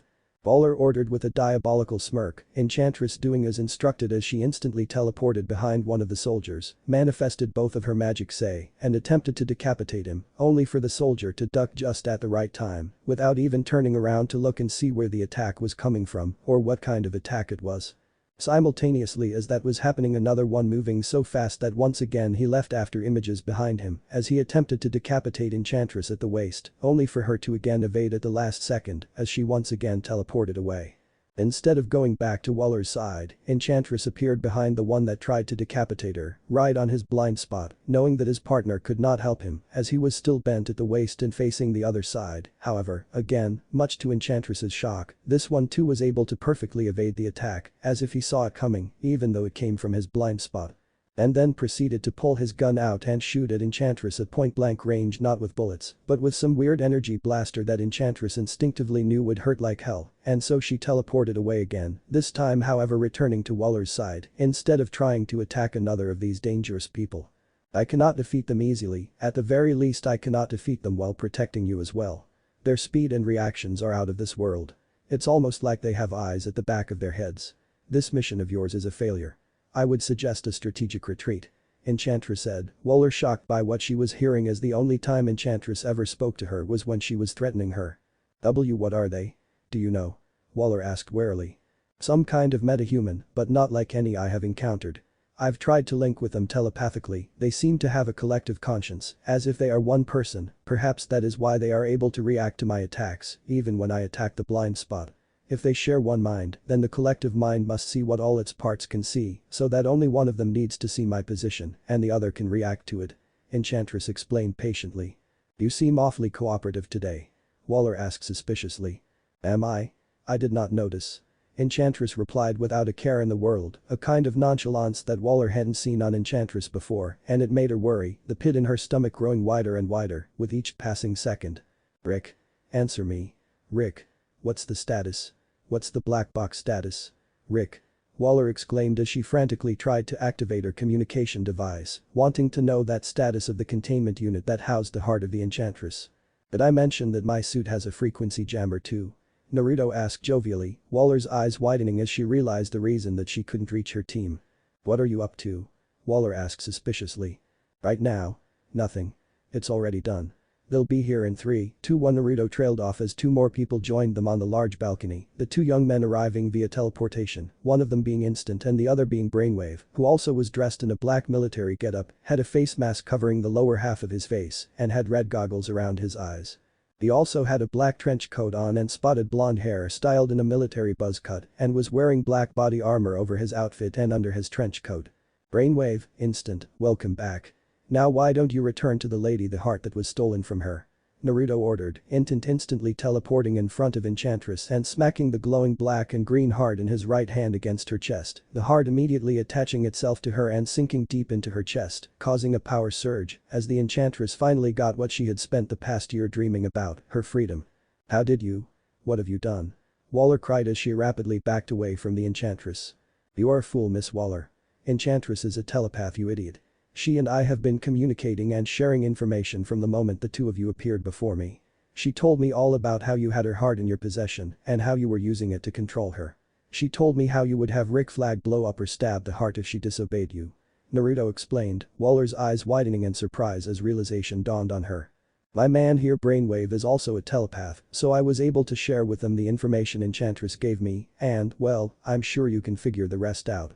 Naruto said condescendingly, Waller's eyes dilating in surprise as she finally realized why Enchantress had been acting strangely and why she had seemed to hesitate when she was ordered to capture Naruto. You fool. You have no idea what you have unleashed. There's nothing stopping her now. She'll destroy the world. Waller exclaimed frantically. No, she won't. She doesn't want to destroy the world, you imbecile. She wants something that is beyond your comprehension. Enchantress is my ally now, so if you didn't fear me before, you should fear me now. Be grateful that I won't put you out of your misery just yet, Miss Waller. For I have a message I want you to deliver to the US government and anyone who would dare come after me again. Enchantress, if you could be a dear and do the honors for me. Naruto ordered. It would be my pleasure, beloved liberator. Enchantress said as she walked slowly and deliberately towards Waller, eyes glowing bright green as Waller fell down and started screaming uncontrollably, as if caught in some god-awful nightmare, which technically was exactly what was happening, Enchantress using her telepathy to trap Waller in a nightmare of her worst fears and the worst horrors imaginable. Good thing I activated the sound barriers and cloaking seals around this place, otherwise I shudder to think what people would think of me if they saw and heard everything that transpired here today. Naruto thought. Later that day. Undisclosed location. Gentlemen, we have a terrible situation on our hands. Amanda Waller has not only failed to recruit Naruto Uzumaki, but she has also lost control of both the Enchantress and her own mind. What makes matters worse is that we have no idea of how exactly these events transpired. Rick Flag and Waller were the only survivors of the ordeal. Rick had his memories of the events wiped clean, and Waller is now certifiably insane, she won't be of much help. General Lane explained to his compatriots. I suppose the first question to ask is if there is any hope for Waller to fully regain her sanity. Colonel Steve Trevor asked with concern. If it were any other person, no. But this is Amanda Waller. That woman is the devil in human form. She'll be back to normal within a month tops. The problem is that we will be blind to Naruto Uzumaki and Enchantress's plans for a whole month. That isn't a very favorable situation, especially in light of the fact that Enchantress has fiddled with Waller's mind. We have to assume that she and Naruto, if they are indeed working together, know everything that Waller knew, everything, including us. General Lane said gravely. So you're saying that planetary security is compromised? We have to reboot everything and everyone and start from scratch. That could take forever. General Wade Eiling exclaimed. It doesn't seem like we have much of a choice. General Swanwick said contemplatively. Perhaps. However, I believe you have an important role to play here, General Swanwick. You must tell Supergirl what happened to Waller. If Uzumaki and Enchantress are in league with each other, then we absolutely cannot afford to have Supergirl be in league with them. The 3 of them together will be too powerful. Percy Odell said. What are you asking of General Swanwick exactly, Agent Odell? General Lane asked curiously. Nothing much, only that he be honest with Supergirl, that's all. Odell replied cryptically, everybody, including General Swanwick, looking at Odell like he had grown a second head on his shoulders. Gentlemen. We need to confirm if Supergirl is in league with Naruto Uzumaki and/or Enchantress. If she isn't, then we need to use her as a spy to gain information on Naruto and Enchantress. Odell elaborated. I see. That is indeed a most excellent idea, Agent Odell. General Swanwick, you will tell Supergirl everything you know about Naruto Uzumaki and what happened here today, and in doing so you must discern by her reaction whether she is in league with Naruto or not. Supergirl has only been dating Naruto Uzumaki for 2 months as far as we are aware. That isn't long enough for us not to be able to turn her against him. General Lane instructed. I'm not sure I am comfortable with that, General. Supergirl is a genuinely good person with Earth and its people's interest at her sincere heart. To use her like this. Will you grow a set of balls already, Swanwick? General Eiling spat with disgust, cutting Swanwick off before he could finish speaking. She's an alien, a very dangerous one. We only allow her to live because she has the potential to be useful to us. If you fail to use her, then she is to be terminated. Do you understand that, General Swanwick? General Eiling said gravely. What General Eiling is trying to say, General Swanwick, is that if you care about Supergirl as much as you profess to, then you will do this. Think of it as saving her life. General Lane said a little more diplomatically, just a little. And what happens if Supergirl is in league with Naruto and/or the Enchantress? What then? Swanwick asked warily. Then you dispose of her. The DO has more than enough a supply of kryptonite to take her down, not to mention the Red Sun UV ray weapons technology that Lex Luthor has supplied for the division. General Lane said in a tone that made it clear to General Swanwick that he had no choice in the matter. I do not think you comprehend what you are asking of me. If Supergirl mysteriously disappears, Superman will get involved, and if Superman gets involved, then the Justice League will inevitably also get involved. Essentially, you are asking the DO to go up against all of Earth's mightiest heroes. General Swanwick tried to be the voice of reason. Why someone so lacking in imagination and creativity is in charge of the DO is beyond my comprehension. General Swanwick, use Amanda Waller's resources, and before you ask, yes, I mean the Suicide Squad. Arm them with kryptonite weapons and Red Sun of ray weapons and point them directly at Supergirl. If they get captured by Superman or the Justice League, blow them up. Odell said as if it was the most obvious thing in the world. Very well. It appears as though I have no choice in the matter. I just hope this doesn't blow up in all our faces like the last time we went after Naruto Uzumaki. General Swanwick said gravely, not pleased at all by Agent Odell's plans, but nevertheless conforming if only for the chance to try and make sure that no unnecessary bloodshed comes from this. End of chapter. What if Naruto is betrayed by Supergirl? End here, and thanks for watching my video till the end.